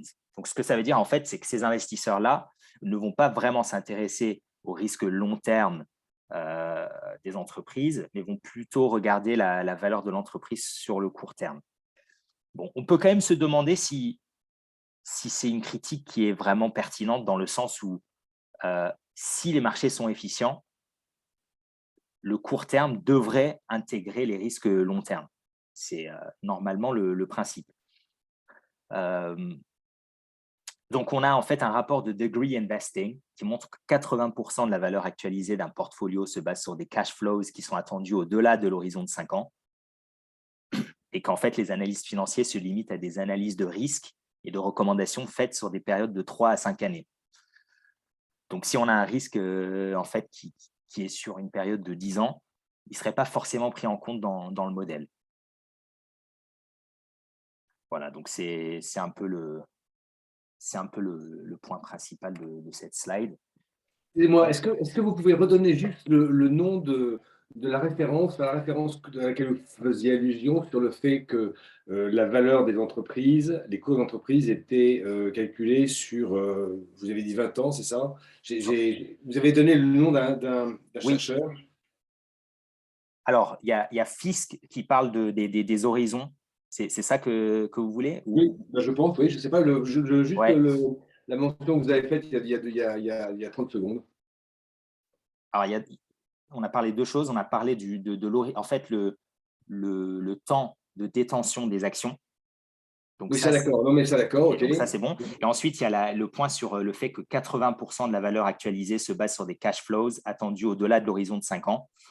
D'accord. Mais ça, cette étude? alors ça, c'est Degree Investing qui a publié ce rapport en 2017. J'ai la référence à la fin, je pourrais vous… D'accord, ok. Ok. Juste pour votre info, il y a en France, à la limite, hein, au moins en France, il y a Associés en Finance qui, pendant plusieurs années, ils ont arrêté il y a 2 ou 3 ans, mais pendant plusieurs années, ils faisaient systématiquement, ils calculaient systématiquement, vous savez, ils ont une approche prospective hein, de la rentabilité des capitaux du marché français, et donc ils montraient que d'une manière assez tendancielle, grosso modo, la valeur des cash flows sur les 10 prochaines années équivalait à 60% de la valeur des entreprises. Donc 60% de la valeur des entreprises en moyenne s'expliquait sur les cash flows qui tombaient dans les 10 ans et 40% s'expliquait par des cash flows qui tombaient au-delà de 10 ans. Et ça c'est la moyenne. C'est intéressant. C'est la moyenne qu'on retrouve habituellement.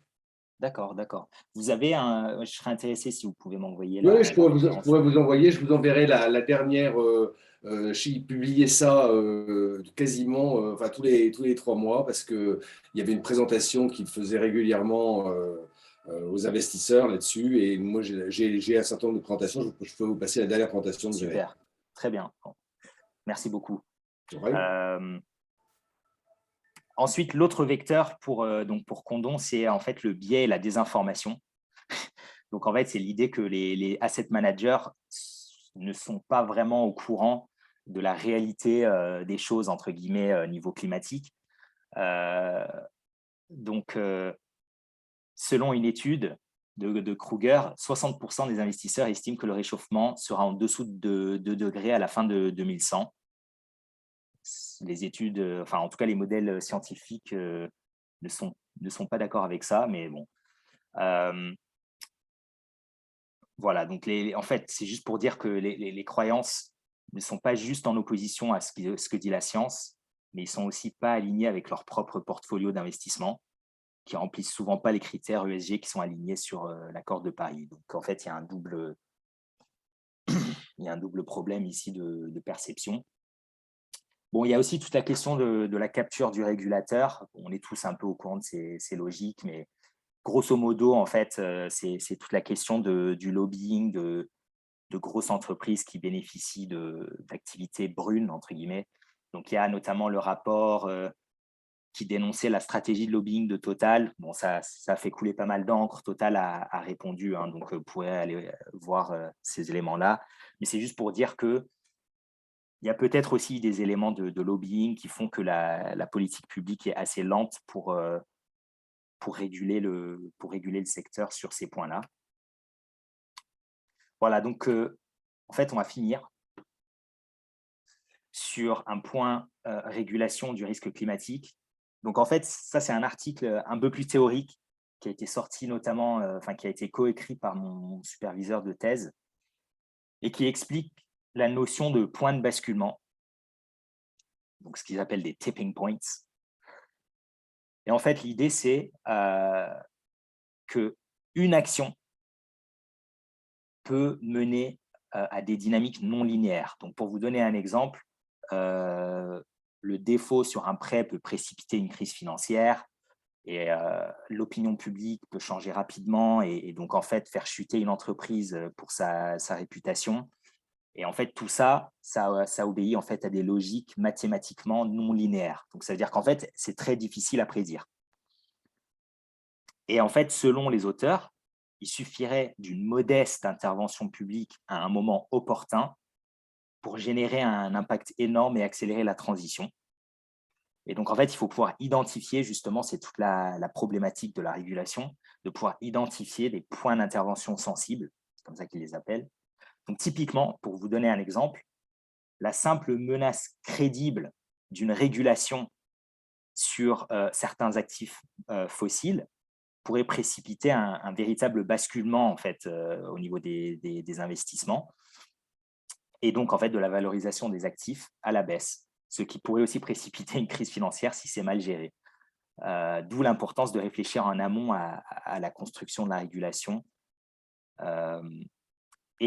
Pour finir, donc on a parlé un peu du risque de contentieux. Et donc, le risque de contentieux, on peut aussi l'interpréter comme une sorte de régulation en creux. C'est-à-dire que même si on n'a pas de régulation imposée par le régulateur, si on commence à avoir beaucoup d'actions en justice qui aboutissent à des compensations assez larges, les entreprises vont également avoir une forte incitation à rééquilibrer en fait leur activité et les asset managers à rééquilibrer leur portfolio. Et donc, En fait, Youssef, si je peux dire un mot là-dessus. ouais. Personnellement, alors ça dépend dans quel point de vue on se place, mais si on se place du côté intérêt général, j'ai envie de dire le risque de contentieux en France, il est quand même assez faible pour les entreprises, dans le cas précisément que tu vises, enfin, de mon point de vue.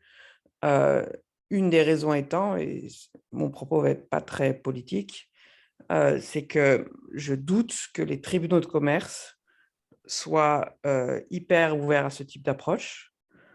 On en veut pour preuve que même quand le contentieux s'organise dans un cadre législatif, et typiquement le contentieux sur le devoir de vigilance, le législateur a cru bon, dans l'intérêt du coup, afin de favoriser ce type de contentieux et de rendre accountable les boîtes, de déplacer ce contentieux-là spécifiquement du tribunal de commerce au tribunal judiciaire. C'est-à-dire qu'on a jugé que les juges consulaires avaient du coup implicitement un biais favorable aux entreprises et que du coup, pour ce type de contentieux-là, donc pour mémoire, le devoir de vigilance et les contraintes qu'on impose à une entreprise de vérifier, en fait, si je schématise, ce que font leurs fournisseurs, donc vérifier que leurs fournisseurs en Inde ne font pas travailler des enfants, etc., etc. Et donc, ce qui montre que là, dans l'immédiat, là, tout de suite, je ne crois pas du tout à la pérennité de ce type de recours et que je pense pour le coup qu'il est bien plus saillant. En France. Oui, en France. Et que du coup, c'est ce que j'allais dire, il est bien plus saillant aux États-Unis, par exemple. Mais Sophie, après, justement, ce qui est intéressant avec le risque de contentieux climatique, c'est, bon, après, ça devient un peu technique sur la compétence, etc., des juridictions, mais comme en fait, on a un dommage, si on doit se situer au lieu du dommage, un dommage climatique, c'est un dommage qui touche tout le monde dans le monde entier. Et donc, en fait, on peut vraiment se poser la question dans quelle mesure on va voir du forum shopping sur ces types de risques. Et donc, en fait, même si en France, on a un risque assez bas de se faire condamner par un tribunal, une entreprise française qui a des activités à l'étranger et qui est assez grosse pourrait en fait quand même être disciplinée par des tribunaux étrangers. Alors, oui, tu as raison. Si je prenais un point de comparaison, c'est tout le forum shopping en matière de procédure collective. Et typiquement, aux États-Unis, il y a eu un attrait très fort pour les juridictions américaines du fait de l'avancée au niveau du Chapter 11, etc. Et il y a aussi, on connaît bien aussi en matière de class action, il y a eu toute une période où les tribunaux américains étaient assez favorables à des class actions sur des sociétés françaises qui avaient des actifs aux États-Unis. On voit néanmoins sur ce point-là un reflux et une tendance des juridictions américaines à être plus exigeantes sur les critères qui leur permettent de se rendre compétentes. Mais pourquoi pas, tu as complètement raison. Ouais, d'ailleurs, juste si ça intéresse certains d'entre vous, le Oxford Sustainable Law Program avec lequel je fais du travail, on s'intéresse, enfin en tout cas on est en train de travailler justement sur ces questions de liability et de comment faire un mapping en fait de possibilités pour vraiment essayer de cerner et de comprendre le risque de responsabilité juridique. Et je pense que pour l'instant, on devrait vraiment regarder au niveau mondial. Après, effectivement, on va regarder les plus grandes juridictions pour l'instant, mais je pense que c'est un point qui est relativement pas étudié, ou peu étudié, et qui pourrait être porteur. C'est-à-dire que si la régulation ne suit pas, si on peine à sortir des régulations qui sont utiles, ça pourrait être une alternative. Bon, après, c'est toute la question de régulation versus private enforcement et tout ça, hein, mais c'est toujours un peu les mêmes problématiques, mais ça pourrait être intéressant. Oui, il y a beaucoup de champs de recherche qui s'ouvrent du fait de la question de la finance, enfin de risque climatique. Ça ouvre des champs, c'est clair, très importants. Voilà, donc je pense que c'est fini. Donc, je vous ai mis la bibliographie, elle est assez longue. Voilà, juste pour Degree Investing, c'est le rapport All Swans Are Black, How the Short Term. Bon, voilà, c'est le rapport qui parle des horizons pour les modèles financiers. Mais de toute façon, je vais vous envoyer on va vous envoyer la présentation et comme ça, vous pourrez regarder tout ça en temps voulu. Je voulais revenir sur votre bibliographie, là. Vous êtes passé trop vite, mais moi, je pense juste, parce que évidemment, la bibliographie est très, très longue, mais moi, je choisirais, je connais un certain nombre de ces documents, mais moi, je choisirais bien volontiers, pour ceux qui s'intéressent au sujet, je choisirais bien volontiers, d'une part, le papier de Cornell Bradford et d'Amadaran, qui effectivement est très intéressant et très pédagogique.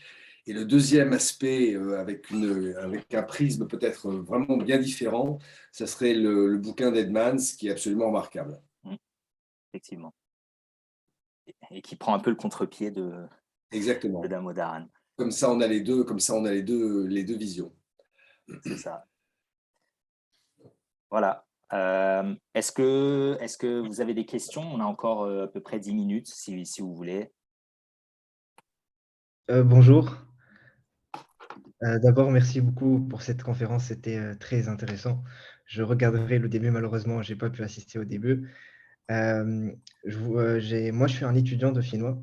J'ai réalisé un mémoire sur la blockchain et je voulais savoir, selon vous, est-ce que cette technologie-là, elle est compatible avec une stratégie ESG? Donc, en gros, est-ce que le Web3, c'est ça, ou plus précisément la blockchain? C'est ça, oui, plus précisément la blockchain, parce que maintenant, on remarque qu'il y a beaucoup de débats concernant cette technologie-là. Est-ce qu'elle est sustainable enough ou pas?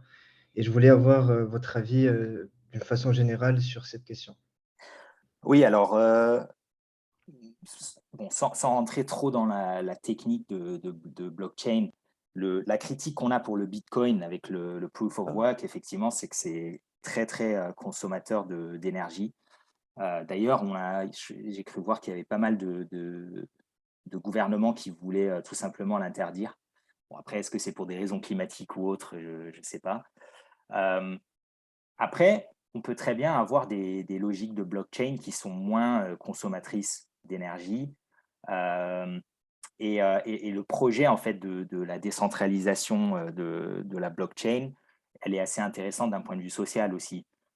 Si on prend le S en considération, la gouvernance décentralisée, etc., c'est un peu une utopie qui a impulsé le mouvement, même si aujourd'hui on est en train d'en voir les limites. Mais je pense que, en fait, ça dépend des projets qui sont menés sur la blockchain, mais ça peut tout à fait être compatible avec des stratégies ESG. Oui, je suis tout à fait d'accord. D'ailleurs, pour aujourd'hui, il y a plusieurs types de blockchain. il y a consortium, private, et parfois on remarque que si on se concentre au cas, c'est super intéressant pour, par exemple, un gouvernement ou pour une entreprise. Il y a des solutions de blockchain qui sont utilisées par des entreprises, qui sont efficaces et qui peuvent améliorer en quelque sorte une stratégie ESG, mais pour l'instant, on est un peu loin et en espérant que cette technologie-là, elle va améliorer les stratégies ESG un jour. En tout cas, merci beaucoup pour cette conférence. Merci. Oui, Pierre. Oui, bonjour Youssef, tout d'abord merci pour ta présentation. J'avais une question relative en fait on sait aujourd'hui, comme tu l'as bien dit, que les critères ESG étaient aujourd'hui essentiels dans le choix d'investissement, à la fois des fonds mais également des particuliers. Alors j'avais un paradoxe que je pense qu'on peut remarquer en ce moment sur les marchés boursiers, c'est que bien que beaucoup dans le secteur financier, on parle beaucoup de l'importance de repeindre en vert beaucoup de composantes afin de se conformer en fait à ces principes ESG. Je me demandais si la hausse des coûts de financement et notamment qui pourrait résulter d'une baisse des programmes de rachat d'actifs des banques centrales, mais également une éventuelle remontée des taux en 2022, pourrait constituer un danger pour le développement des critères ESG, surtout au niveau de la dimension environnementale. À titre d'exemple, on voit que personne n'a envie de se vanter que certains gérants surpondèrent le bon vieux secteur pétrolier, qui a de l'intérêt dans la mesure où on sait que la thématique inflation revient, alors qu'on voit que pourtant des entreprises qui essayent de mettre en place ces critères ESG, je pense notamment dans le secteur utilities, les services collectifs, sont plutôt à la peine. Donc, on voit quand même que ces entreprises dans le secteur utilities, elles brûlent énormément de leur flux de trésorerie. Il y avait une étude de Alpha Value qui disait qu'elles brûlaient près de 100% de leur flux de trésorerie pour justement des investissements dans ce cadre-là. Et on a en même temps des majeures pétrolières qui brûlent moins de cash et distribuent en même temps de gros dividendes. Donc, pour revenir au centre de la question, c'est est-ce que vraiment la hausse des coûts de financement et la hausse des taux peut être un danger pour le développement de l'ESG de manière générale? Je te remercie. Merci, Pierre. Alors, bon, déjà, la hausse des coûts de financement, généralement, ça peut être perçu comme un danger pour l'investissement de manière générale, que ça soit ESG ou non. En fait, c'est la question de si on rend la dette plus chère, on se retrouve avec moins de liquidité sur le marché. Donc, en fait, toute la question après devient… En fait, déjà, ça va impacter le taux d'actualisation qu'on a vu tout à l'heure, parce que ça devient beaucoup plus profitable en fait d'épargner plutôt que d'investir à tout va dans toutes les entreprises qui passent. Et donc, ce que ça veut dire, c'est qu'il faut regarder si les entreprises ESG bénéficient de base d'un taux d'actualisation qui est peut-être moins élevé qu'un secteur conventionnel. Et si c'est le cas, peut-être que les entreprises ESG bénéficieront en fait, ou en tout cas ne subiront pas une baisse des investissements aussi sévère que le secteur conventionnel. Après, c'est une bonne question. Effectivement, faudrait que j'y réfléchisse un peu plus, mais je pense que c'est en fait la problématique du relèvement des taux, c'est une problématique qui est beaucoup plus large en fait et qui touche tous les secteurs. Et ça force les investisseurs à réfléchir un peu plus à leurs investissements aussi. Merci. Je ne sais pas d'ailleurs si d'autres personnes veulent rebondir sur ces questions, n'hésitez pas, on a encore quelques minutes de discussion. Sur notre sujet, comment tu vois, Youssef, la prochaine campagne d'Assemblée générale dans le contexte? Est-ce que tu penses alors il y a les résolutions proprement dites lors d'Assemblée générale annuelle. Après, il peut y avoir les résolutions à d'autres moments, mais si on se focalise sur la prochaine campagne, est-ce que tu penses que ce qui est arrivé par exemple à ExxonMobil peut arriver en France? Alors peut-être que pour les raisons juridiques, moi je peux répondre sur concrètement, est-ce que c'est facile ou pas en France d'organiser un proxy fight? Est-ce que c'est aussi facile qu'aux US?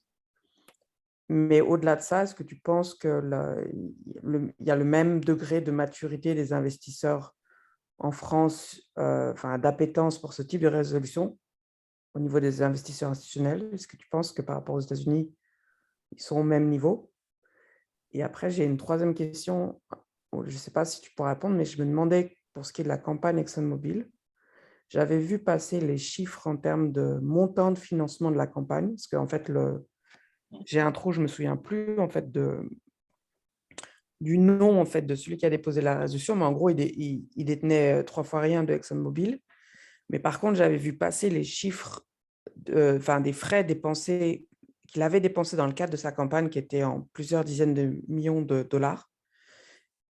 Et ça, on n'a clairement pas du tout la culture de ça en France. Et je me demandais d'où venait cet argent pour avoir un peu une idée de ce qui pourrait se passer en France. Ok, donc la première question, en gros, c'est est-ce que le Say on Climate, c'est une activité qui pourrait se développer plus en Oui, France? voilà, si tu résumes ma question, c'est ça. Ouais. Et donc, du coup, il y a 3 choses. Il y a l'argent, la maturité des investisseurs, parce qu'on est quand même sur une place de Paris où on va dire que les investisseurs sont plus sympas, si je résume, avec les corporates qu'aux États-Unis. Donc ça. Et après, il y a le critère purement juridique. Et si tu veux, je dirai un petit mot après toi sur ce sujet. Oui, alors déjà sur l'appétence en soi, personnellement, alors effectivement, chaque place de marché a sa propre culture, notamment sur le fait de challenger ou pas le management. Je pense qu'en fait, s'agissant de Say on Climate, c'est devenu un sujet tellement tendance que je pense que même les investisseurs institutionnels en Europe sont obligés de se positionner en fait dessus parce que pour 2 raisons. Premièrement, parce qu'ils sont de plus en plus en concurrence avec les investisseurs institutionnels aux États-Unis. Je pense que réellement, on a des retail investors ou en tout cas des investisseurs finaux qui réfléchissent de plus en plus à investir plutôt sur des marchés américains que des marchés européens. Et donc, en fait, il y a une espèce de concurrence qui se met en place. Et je pense qu'en fait, les investisseurs institutionnels en Europe n'ont pas vraiment le choix que de se positionner sur ce point. Surtout qu'en plus, en Europe, on est quand même les pionniers de l'investissement ESG. À la base, si on regarde les chiffres en 2014-2015, les montants d'investissement ESG étaient beaucoup plus élevés en Europe qu'aux États-Unis, si on compare toutes proportions gardées. Et donc, la question de savoir si les investisseurs institutionnels seraient intéressés de faire du Say on Climate, premièrement, il y a les investisseurs américains qui, eux, vont le faire. Et ils le font déjà. Je pense qu'ils rentreront sur le marché européen et ils vont le faire. Et je pense que ça va aussi créer des pressions sur les investisseurs institutionnels locaux. Je pense à Amundi, par exemple, qui s'intéresse beaucoup à ces logiques ESG et aussi au... Ouais, enfin, honnêtement, je vois, enfin, pour moi, c'est une pratique qui va se développer. Après, est-ce qu'on va avoir de la résistance juridique, comme tu as dit, Sophie? C'est possible, mais je pense que même ça, à mon avis, ça va pas tenir. Ça va pas tenir, ça va pas faire long feu, je pense. Peut-être pour résumer les obstacles, c'est typiquement, vous avez tout un courant en France qui a été porté par les lobbies corporate. Donc, on parle de lobby corporate, on parle AFEP-MEDEF et aussi l'ANSA, qui est moins connu du grand public, pour dire qu'en fait, il y a un domaine de compétences réservé pour les conseils d'administration. Ça participe à une vision de l'entreprise qui est très institutionnelle et pas dans une approche contractuel où en gros les actionnaires donnent mandat au board, hein. Donc là, c'est un peu, vous avez ce genre d'argument. Donc, ils vont même jusqu'à citer une jurisprudence de 1946, donc ils sont motivés. Et évidemment, comme tu le dis, Youssef, ça va être très dur à un moment donné pour les entreprises pour refuser ce type de résolution. On sait que typiquement dans Vinci, je crois que c'était il y a 2 ans, 3 ans, Vinci avait fini par accepter la résolution de TCI. Bon, TCI, c'est un énorme fonds activiste. Est-ce que les entreprises face à des résolutions déposées par des associations seront plus ouvertes, moins pressurisées? C'est à voir. Donc, je pense que les prochaines semaines, prochains mois vont être intéressants. Et après ça, je ne mettrai pas de côté la question de l'argent parce que c'est vrai qu'en France, c'est un sujet qu'on met rarement sur la table, mais je voudrais vraiment comprendre comment ils ont Ouais, financé. ouais, ça c'est culturel. Je suis d'accord avec Ouais. toi, Sophie, hein. Ça, c'est peut-être un point plus culturel. C'est aux États-Unis, on paye ses lawyers, on paye ses proxy advisors, etc. Et c'est vrai qu'en France, il y a peut-être moins cette culture. On Mais veut même, où éviter. est-ce qu'a trouvé l'argent? Enfin, où a Alors, trouvé l'argent le Sophie, législateur? juste pour Exxon, c'était la question que tu posais, hein, Ouais, pour Exxon. D'abord, l'activiste, c'était Engine Number One. voilà, c'est ça. ouais, ouais. Merci. Et c'est Jeff Ubben, je ne sais pas comment on prononce d'ailleurs, Ubben, qui a créé ce fonds, c'est un ancien activiste. Il faut bien voir une chose, c'est vrai que tu as raison, hein, moi aussi j'ai lu, je crois, 30 millions de dollars, hein, le coût de l'opération pour lui. Mais je pense qu'il l'a autofinancé. Le point est évidemment pour Oui, c'est un récupérer milliardaire, hein. non mais enfin, pour récupérer, cela dit, bon, pour récupérer 3 administrateurs, c'est payer cher l'administrateur, hein. Mais, Non, mais c'est du charity, c'est de la publicité. Enfin, mais c'est voilà, c'est C'est de ça. la pub, ouais, c'est de la pub. Mais bien sûr, c'était la première opération qu'ils lançaient sur un nouveau concept. D'ailleurs, c'est intéressant d'aller voir sur leur site. Ils ont publié un rapport super justement sur leur approche en matière de l'intégration de l'ESG justement dans leur réflexion et leur méthode, hein. Mais c'était évidemment le moyen pour eux de s'établir sur le marché comme étant demain, enfin, l'un des interlocuteurs principaux dans cet espace, hein. Et Moi, j'attends avec C'est impatience. l'investissement. C'est l'investissement. ils ont lancé un indice aussi, ou en tout cas, ils pensent lancer un indice, et c'était un peu une manière de se rendre visible. Un indice ESG, c'est ce que j'ai vu. J'attends avec impatience qu'un milliardaire français fasse de même, hein. Mais c'est un point de vue. Ok, je pense qu'il y avait une dernière question, j'ai vu. Est-ce que, en gros, on profiterait de séparer le E, le S et le G? Alors, effectivement, c'est un point qui est un peu en discussion. De toute façon, typiquement, les agences de notation, si vous commandez, si vous achetez un de leurs rapports, ils le font en fait, hein, dans leur rapport. Et au début, quand je parlais de l'utilisation de ces rapports par les investisseurs, en fait, les investisseurs, quand ils utilisent ces rapports, ils ne regardent pas juste le chiffre, la notation finale, c'est assez rare, sauf si c'est des investisseurs vraiment pas très sophistiqués. Mais souvent, un investisseur sophistiqué va utiliser ce rapport en regardant plus précisément la data, il va s'intéresser un peu plus à des choses un peu plus granulaires pour ses propres modèles financiers, en fait. Donc, quelque part, ils le font eux-mêmes, en fait, cette distinction entre le E, le S et le G. Voilà, donc ça, c'était ce point-là. Je pense qu'on arrive à la fin de la conférence. Merci beaucoup à tous d'être présents et pour ces échanges. Et puis, on va vous envoyer la présentation. N'hésitez pas à nous contacter si vous avez des questions. Et puis, je pense que, Sophie, on a la prochaine conférence pédagogique le mois prochain qui sera sur la propriété intellectuelle et toutes les problématiques économiques autour du droit de propriété. Exactement. Voilà, avec Fabien Le Chevalier. Voilà, donc on va rentrer sur un terrain un peu différent, mais qui sera passionnant, pour voir un peu comment le law and economics, en fait, a aussi des applications dans des domaines autres que la finance, enfin que le droit boursier, droit financier en général. Et on sera ravis de Tous vous retrouver. une fois, si vous pouvez. Voilà, merci beaucoup et à bientôt. Merci. À Merci. bientôt, au revoir. Merci beaucoup, Youssef, c'était top. Merci.